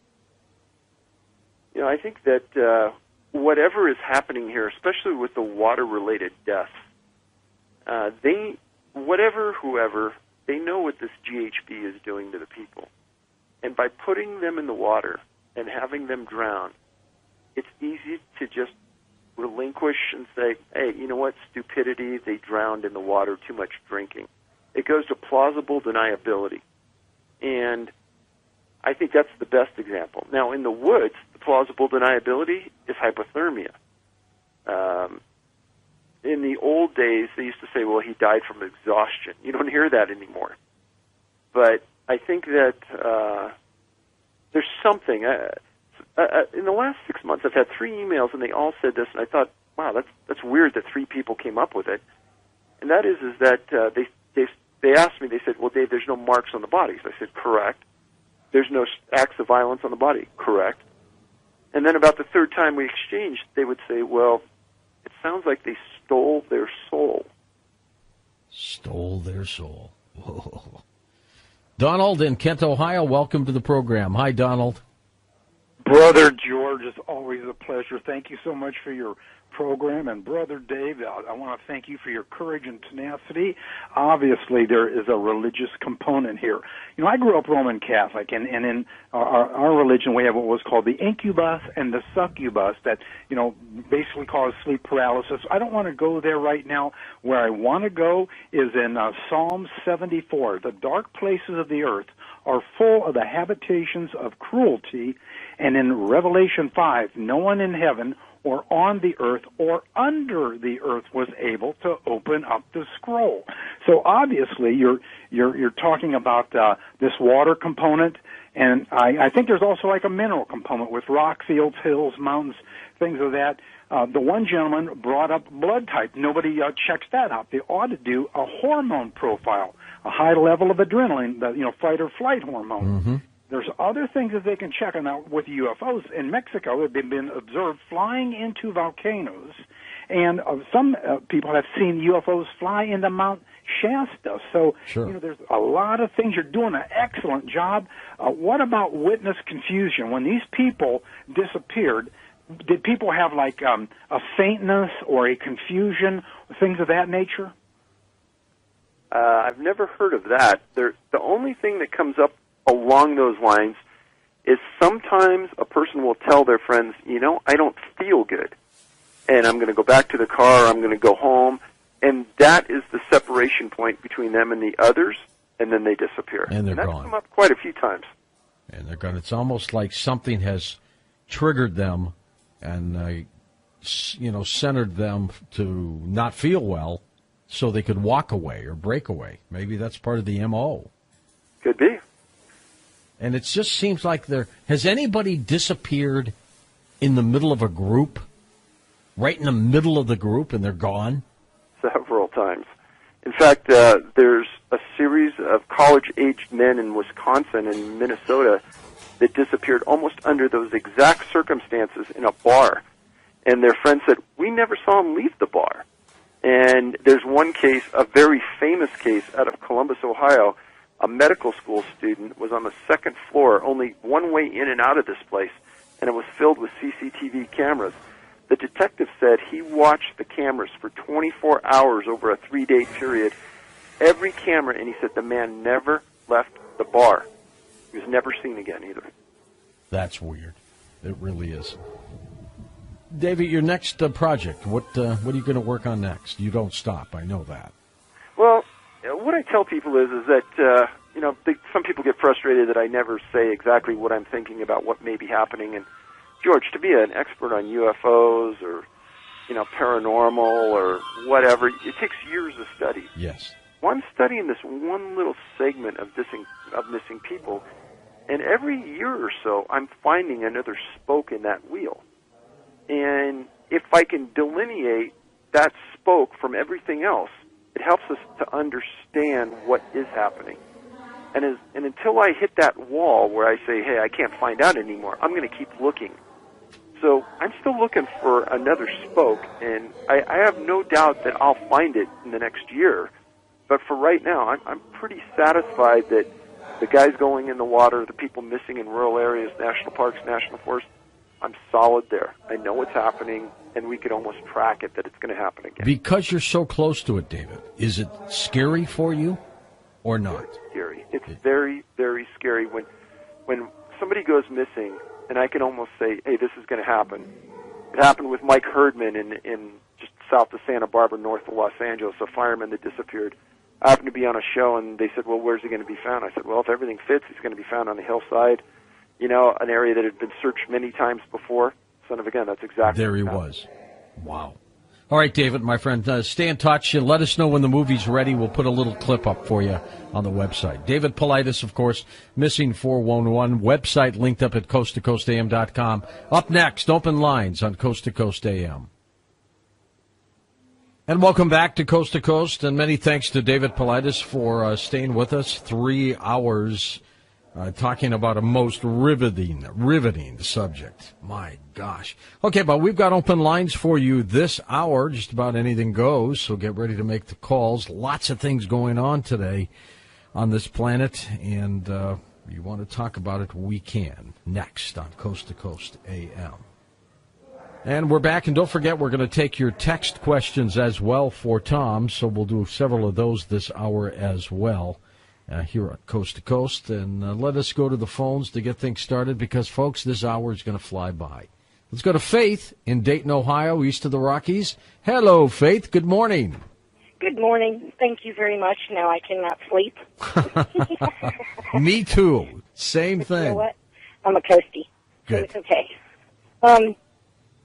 I have a couple of questions. One is I'm wondering if it could be something to do with government, ours.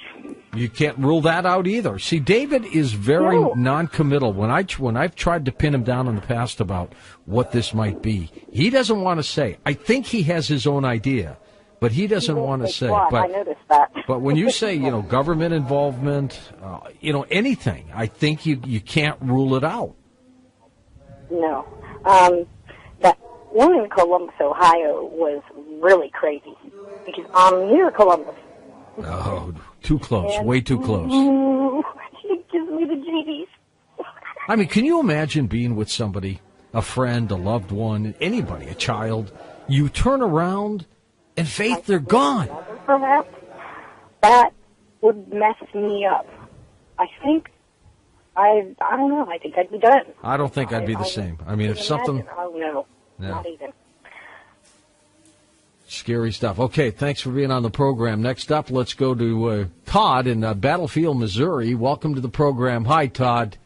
Yes, in fact, I love your show. Thank you, sir. Just I was agreeing with your previous caller. This sounds a lot like the old MK Ultra experiments that were conducted by the CIA in the late 60s and up to the early 70s, which they have admitted they actually happened, and they were conducted on college campuses, like one previous caller stated. Only a government agency would know whether somebody had a cell phone or not because they would have access to people knowing whether they have cell phones or not, to their numbers. Mm-hmm. And because when you get a legal firearm, at least, you fill out paperwork, basically stating it's like who has a firearm, at least legally. So they would know who, at least by process of elimination, who doesn't have a firearm. As I said, once again, it's like I have a military background, which I won't really get into, but there's a lot of devices out there that can either block cell phone signals or basically through Google just kind of blur you out in your location. So this sounds a lot like maybe a rogue government faction. What do you think? Well, it's just so weird. The fact that so many people disappear with other people there, that's what's so weird, with no sounds and stuff. I just don't get how, if you're with somebody and they're 10 feet behind you or 100 feet behind you, I think you're going to hear something, right? I mean, no government is that quiet where they can sneak up and take you and grab you, and you'll never know what happened. You turn around and, you'd see something. Now, there's something else strange here. I think it's one of several possibilities. One, people are naturally dying. They're wandering off. They get lost, and they die. They're stuck in the elements out there. Two, there are murderers out there or serial killers. I don't think you can ever discount that possibility. There are lots of sick people out there, folks. Lots of sick people. And then the third possibility, I don't think it's Bigfoot. I think there's some kind of portal, and one of my favorite words, that people are stumbling into, some other dimension that's out there, and they just kind of wander in there. But why doesn't everybody wander in there? If a whole group's there, it's the last person that disappears. That's what's so baffling about it. Tom, you've got a text for me, and what do you have? We do. This will switch gears just a little bit. It's not a stretch for you at all. This is from Myra in Salt Lake City, Utah. I really like your stories of your grandkids. I am 97 and don't have any myself, 97. But I want to know if you can actually describe for us the joy they bring to your life. Oh, they're great, all of them. As a matter of fact, they're coming back this way for Easter. And I've got 6. Ari is going to be 22 in June, and she's in her last year of college. And then Charlie, little Charlotte, we call her Charlie, that's what she wants to be called, is 4 years old. That's the one that looks like Mrs. Doubtfire. Matilda and Mrs. Doubtfire. And she acts like her, too. So, and then she's cute. In between, from Ari, I've got, and this is chronological, going down in age. We've got Mia, and then Kaya, and then Gavin, and then we've got Simon, and then we've got Charlie. And my 3 kids each have 2. And they're great. I mean, I couldn't ask for better grandchildren and better kids. I'm very blessed there. Did you ever think you'd have that many? No. Heck no. Heck no. Well, when I was 20 years old, I mean, we had Wendy, and that was 20 years old. I was working at a television station in Detroit. I was going to college full-time, working on my degree in communications, and I had a baby on the way. I mean, you talk about responsibility at an early age, Tom. Wow. Long time ago. But, so that's it. Seemed not a stretch for you, huh? That's it. 97 years old, by the way. That's great. She keeps on plugging along there, huh? And she's texting. Isn't that amazing? That is fantastic. In itself. Ask her if she's got Snapchat. Well, I can't really ask her, but... Text her back. Wouldn't that be funny if she sends them? Let's go to Patty in Seattle, Washington. Hey, Patty, welcome to the program. Thank you, George. How are you? Sure thing. Good. Yeah, George, I've been trying to get a hold of you a long time about this. I'm not psychic or anything, but I had a waking vision about 3 days after that plane, the MH370. That 370 went missing, and it was so vivid that it just imprinted on my brain, and it just keeps playing over and over. I've written it down, I've drawn pictures of it and everything, but I have to tell you, this is what I saw in the vision as to what happened to that plane. And it starts with, I have a three-quarter view of the plane resting in a dry river delta, like it took a pretty sloppy landing coming in. Okay. The right wing is up in the air. The opposite wing, the far wing, is kind of dug a little bit into the bank, and it's one side of the wheels is up on the ground, off the ground. And in this vision, I saw soldiers all dressed in khaki, all tan-colored gear, as well as several different personnel carriers in military-looking rigs.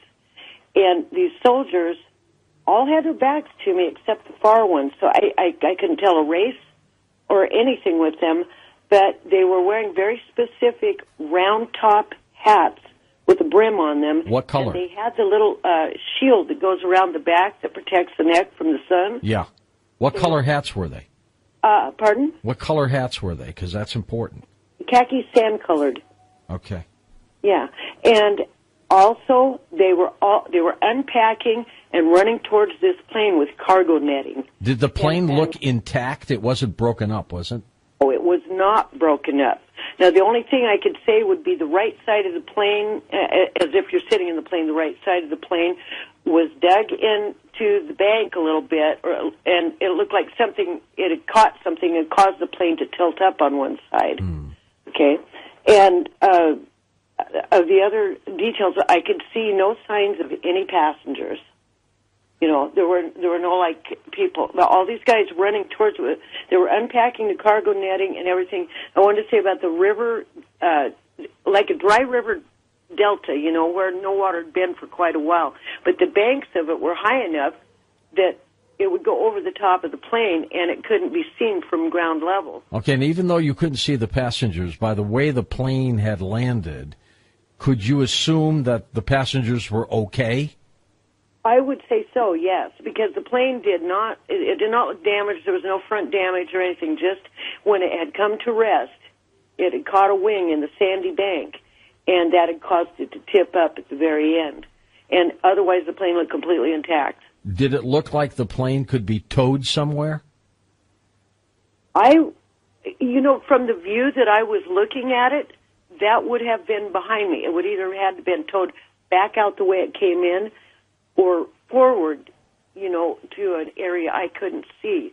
But I would say, yes, it can be removed. And they were planning on hiding it until then. So you know what we're all worried about here. Absolutely. Somebody's going to use that plane for something. Well, I had a guest on just a week ago who was talking about that very thing, about China probably wanting to do it. I'm not sure China would do it, but somebody might be. Now, they said they found some more wreckage and that they think it might be from that plane. Who knows?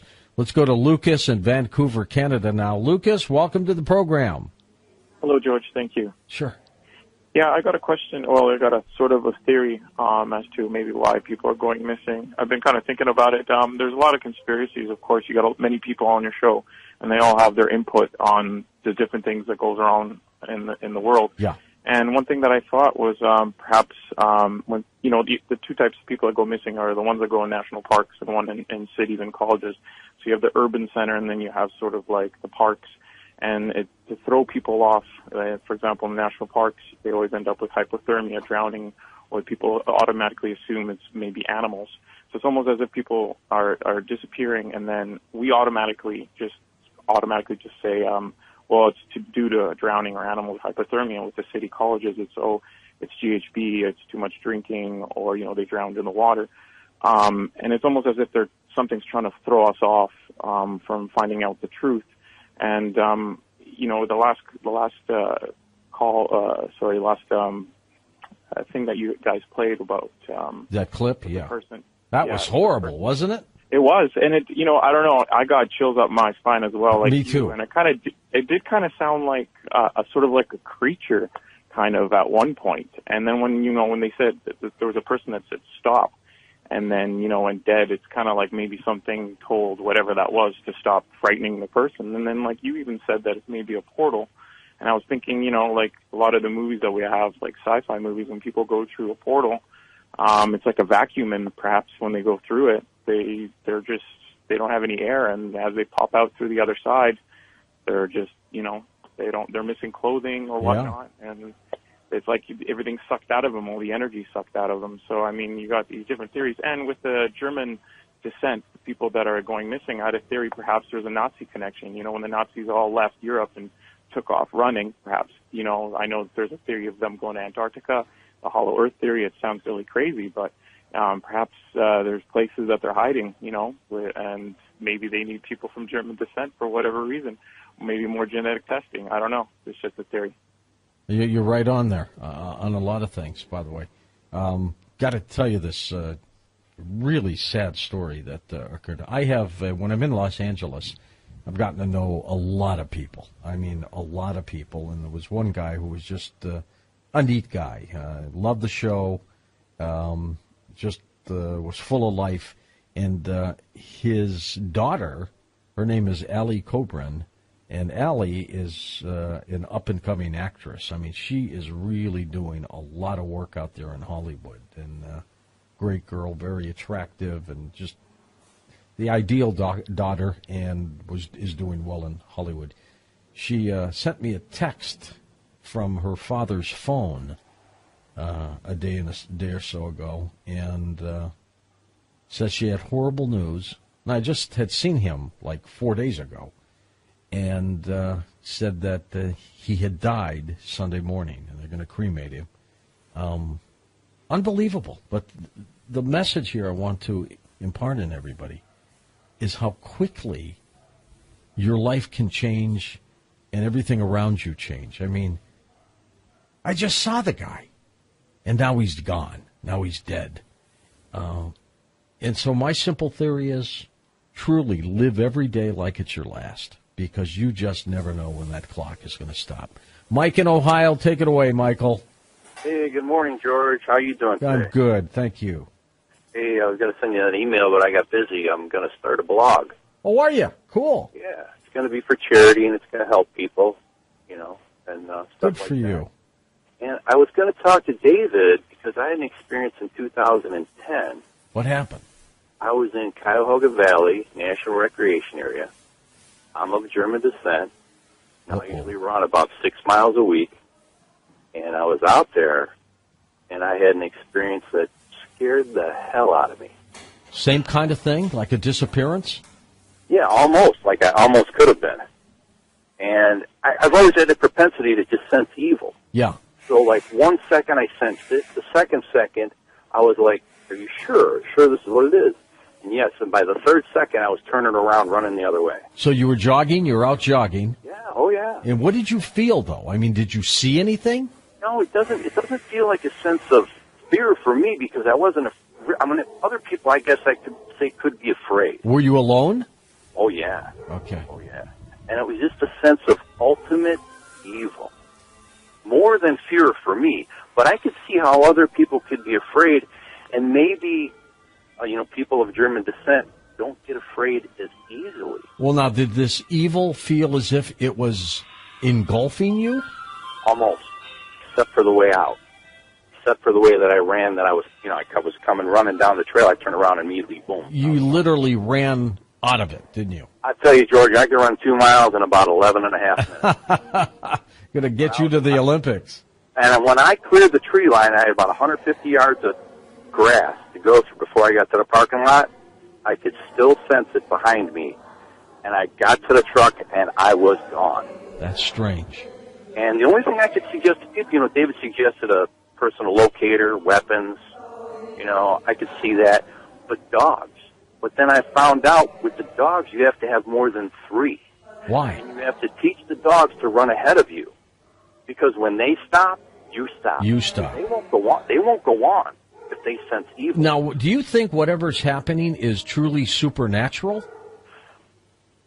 Yeah, it's something. Yeah. It's just something that I felt. I mean, it could have been just a regular person or something, or maybe I read their aura at a distance. Yeah, but you would have seen them, right? Right, because it was late fall, November. All the leaves were off the trees. I could see 100 yards, even though there were scattered trees through the area. You could hear crunching of the leaves if someone was approaching you. So unless they were on like the trail that was kind of. What if there's something going on in this universe, not necessarily this planet, where we have these other dimensions, and you almost stumbled into it and you felt it? Now, what does evil feel like, by the way? It's just hard to explain. It's just that you're almost, like you said, engulfed by a presence that, all your senses are basically gone. Like you say, you don't have all your senses, sight, sound, touch, and there's just a presence, say, behind you, whispering in your ear, or that presence that they can do anything they want to you forever and ever and ever. Oh, they sure can. It is kind of frightening. It really is. We're going to come back in just a moment here on Coast to Coast AM and take more of your open line phone calls here. I like doing that in the middle of the week every once in a while. So we will do that and wrap things up with your final calls next. Okay, we're back here. Final segment of Open Lines. Tomorrow, by the way, on Coast to Coast, we've got another series of great programs for you. Ted Brower joins us as we're going to be talking about his work called Breakthrough Health for the first couple hours. He's going to be talking about GMOs, Morgellons, chemtrails.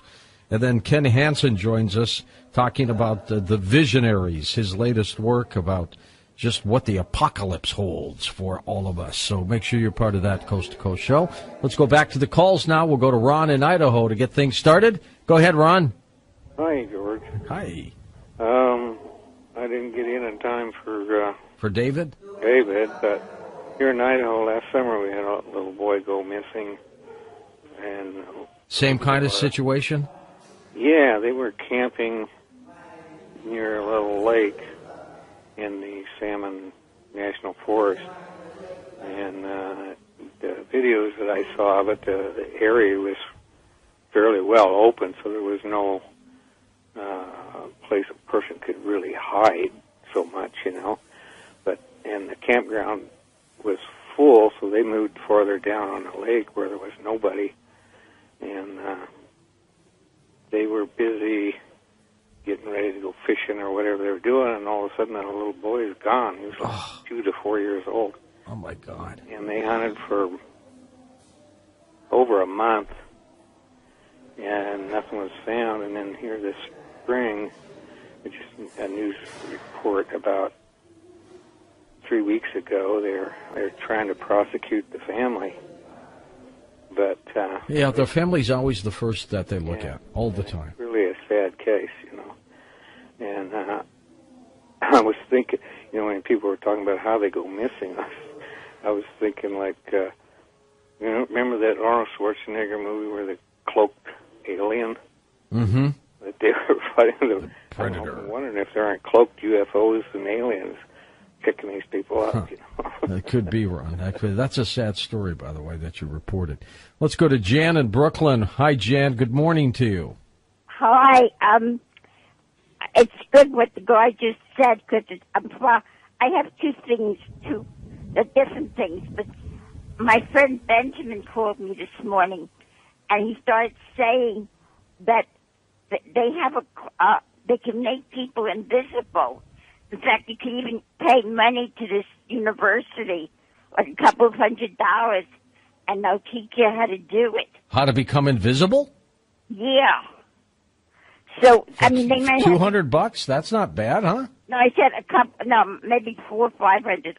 I'm not sure of the amount. How do they do it? How do you become invisible like that? I don't know. You have to this course in the school. He told me about it. Well, go sign up for the school and let us know how it works. You gonna pay for me? Well, you got money, Jan. You're one of the richest women in Brooklyn, I'm told. No, I got messed up. My girlfriend died. She had $1 million, and the rabbi stole the money. The rabbi took the cash? Yeah, he had her in a assisted living home, and he made himself power of attorney, and she had Alzheimer's, and it was a whole mess. It was a real mess. I was trying to get her to do a will. It was crazy. Anyhow, you take the course. Why me? Anyhow, my theory is this also, that maybe it might be a sex thing. If they're taking such good-looking guys and everything, they might be, using them for sex or something. But let me just tell you something else. All right. Because it's going to be for tomorrow's program. You can ask the person tomorrow.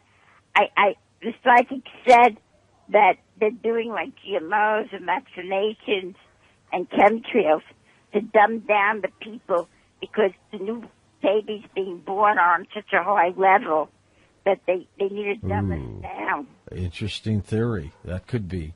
Jan, that might be. Hey, send me an email of where the disappearing course is. We'll check into it. All right, Tommy, we got more text messages. Our final one for the night. What do you have? We do. I have a real quick message for you. Billy G just texted, and he says hello, and he is listening. I love Billy G. Yeah, he just got back from, I think, Cuba. Oh, he went to Cuba? Really? Yeah, they played. When the president was there? I don't know if that was around the time, but he sent me some pictures. So this text is from James in Fort Myers, Florida. He says, I am a practicing magician, and I wanted to know if you are a fan of magic and who you consider to be the best. I am a fan of magic. Some of the old-timers, of course. Harry, Tommy, don't do that. Don't clear your mouth with your mic open. All right? What's that? I said, don't clear your throat with your mic open. I think you're hearing things. No, I'm hearing you. So let's... Harry Black, I think it was Harry Blackstone. He was one of the great magicians of all time. He was good. Copperfield is good. Chris Angel is more of an illusionist. He's good too. But they're all good. Did you ever see those shows where they gave the secrets? Those are what I liked. What kind of secrets? Like they do these specials. I don't know if it was NBC or what it was, and they would actually have magicians who would tell the secrets. I remember that. Not a lot of magicians will tell you their real secrets. No, I don't think so. Okay, thanks, Tom. Sure. Let's go to Terry in Toronto, Canada. Hey, Terry, you're on the air. Hey, George. I was wondering, are you coming back to Toronto this year? And if so, is it possible to get Dr. Sky on the schedule? I'd love to get Dr. Sky. There's no immediate plan to come back to Toronto yet. I know Tom's checking into it, but I would love it. I mean, we've been there 4 years in a row, and it's been just great for us. Oh, it'd be great to have you back. I've been there the last 3 years.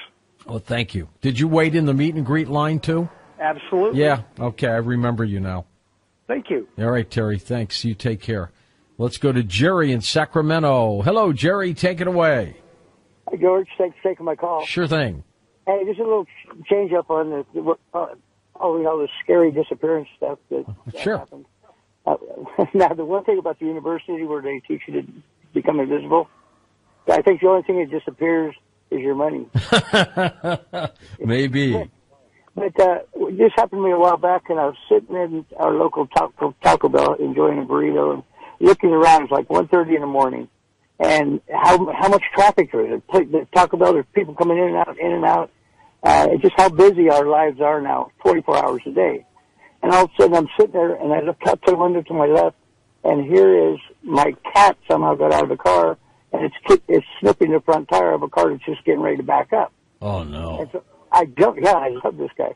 And I jump out of my car, and my phone and food goes flying, and I go run over and baby, please, come here. And I'm tapping on the window of the lady's car, telling her not to move. Don't move, my cat. You know, she's looking at me like I'm crazy, which I am. But and so I drop to my knees, and I look under the car, and there he is underneath the car, and the lady, thank God, had stopped. And I baby, come here, please. And he just takes off running across the parking lot. And cars are coming in and out. I'm going, oh, my God, and I'm running after him.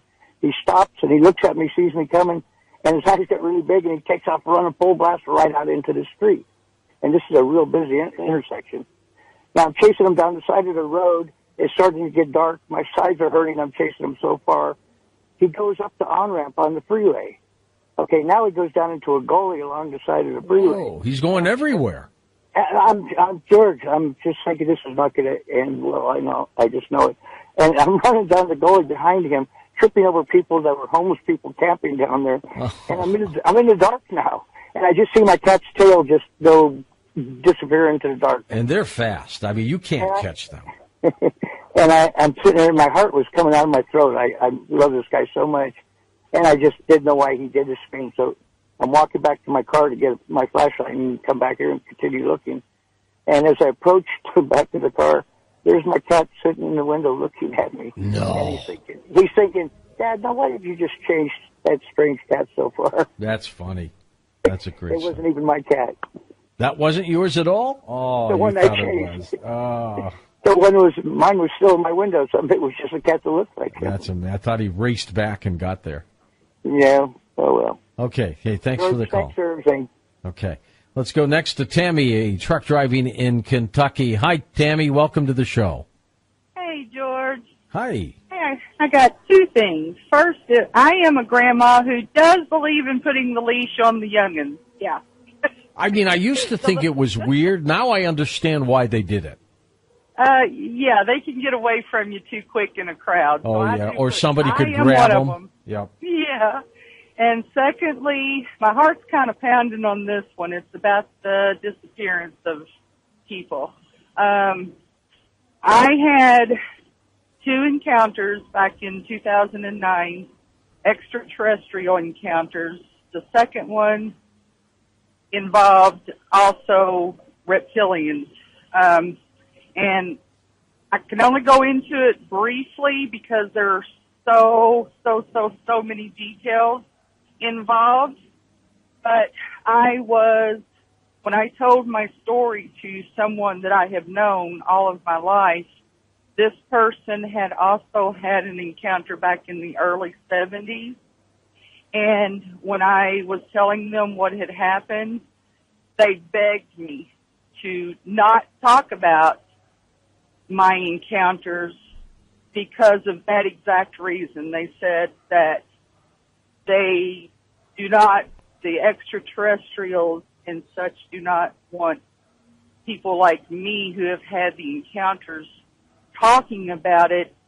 And if we keep talking about it, they come get us. They take us.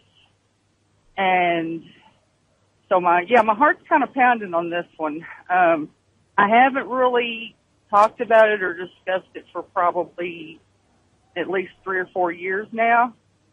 But every time I listen to one of your shows and they the topics are similar to this with the UFO visitations, extraterrestrials, I just, I want to call in, but I hesitate. But tonight I went ahead and went with it because it hits really close to home with with the fact that now that I have that in my head that, obviously it hasn't happened yet because I'm still here, but you never know. Yeah, and if it happens, the problem is, come back, I won't be alive to tell about it. But I seriously thought of trying to get in touch with your friend Linda Moulton Howe. She's on next Thursday, by the way, next week. You should. And possibly tell her the story beginning to end because there are so many tentacles. Well, would you like her email address? Absolutely. Okay, it's easy to remember, Tammy. It's earthfiles@earthfiles.com. Simple as that. earthfiles@earthfiles.com. Let's go to our first-time caller, Richard in North Dakota. Hey, Rich, go ahead. Hey, George, good to talk to you. You too. Long-time listener, first-time caller, and you're a great show host. I guess I'll tell you that. Thank you. Anyways, I was calling about your show tonight with David, and I just wanted to say that I had read a lot about this subject just because I'm infatuated with some reason, and I don't blame you. A lot of reports from park rangers and stuff, and people that have had these kind of ideas, and basically, I just want to share my opinion on what I feel like it is, and I feel like David might feel what it is some kind of intelligent entity, ancient in origins, that lies on the fringe of society. I believe that it's biologically capable of opening in between our dimension and the next, the dimension that lies right next to ours. And I feel like they're able to somehow pull us in there, and that's why they prey on those that are the last in line, or those that are alone, or those that are weak or young. And for some reason, though, I feel like they don't want us for our possessions or even our skin or to eat us or anything like that. I feel like it's more like they want us for our energy. But why do they kill these people? Well, I believe maybe it's just the shock of pulling them in and out of these dimensions and just the shock of that on our own body, that we're not capable of that, and they are. And when they do that to us and they zap the energy out of us, then we're no longer alive. But I feel like there's something out there that just preys on the weak and preys on the alone, and I just had to share my opinion on that. It could be. It is frightening, though, isn't it? Absolutely, it certainly is. Richard, thanks. I mean, there are two subjects that are really, really frightening. The one with David Paulides, the one you've just heard, missing people, and then the black-eyed children with David Weatherly really gets to me. I mean, that is really a scary topic as well. Well, we're going to wrap up this night, but we've got more coast-to-coast shows for you all week long. Don't forget to like us on Facebook, follow us on Twitter, and if those of you are looking to meet up with people, paranormaldate.com and conspiracydate.com as well. That's been around for a couple months. That's a companion website there, and people are starting to, because it's growing, They're starting to meet, and it's really cool. For Dan Galante, Tom Danheiser, Lisa Lyon, Lex Lonehood, Sean Ladesseur, Stephanie Smith, Chris Borles, and George Knapp, I'm George Norrie, somewhere out there on Coast to Coast AM. We'll see you on our next edition. Until then, be safe, everyone.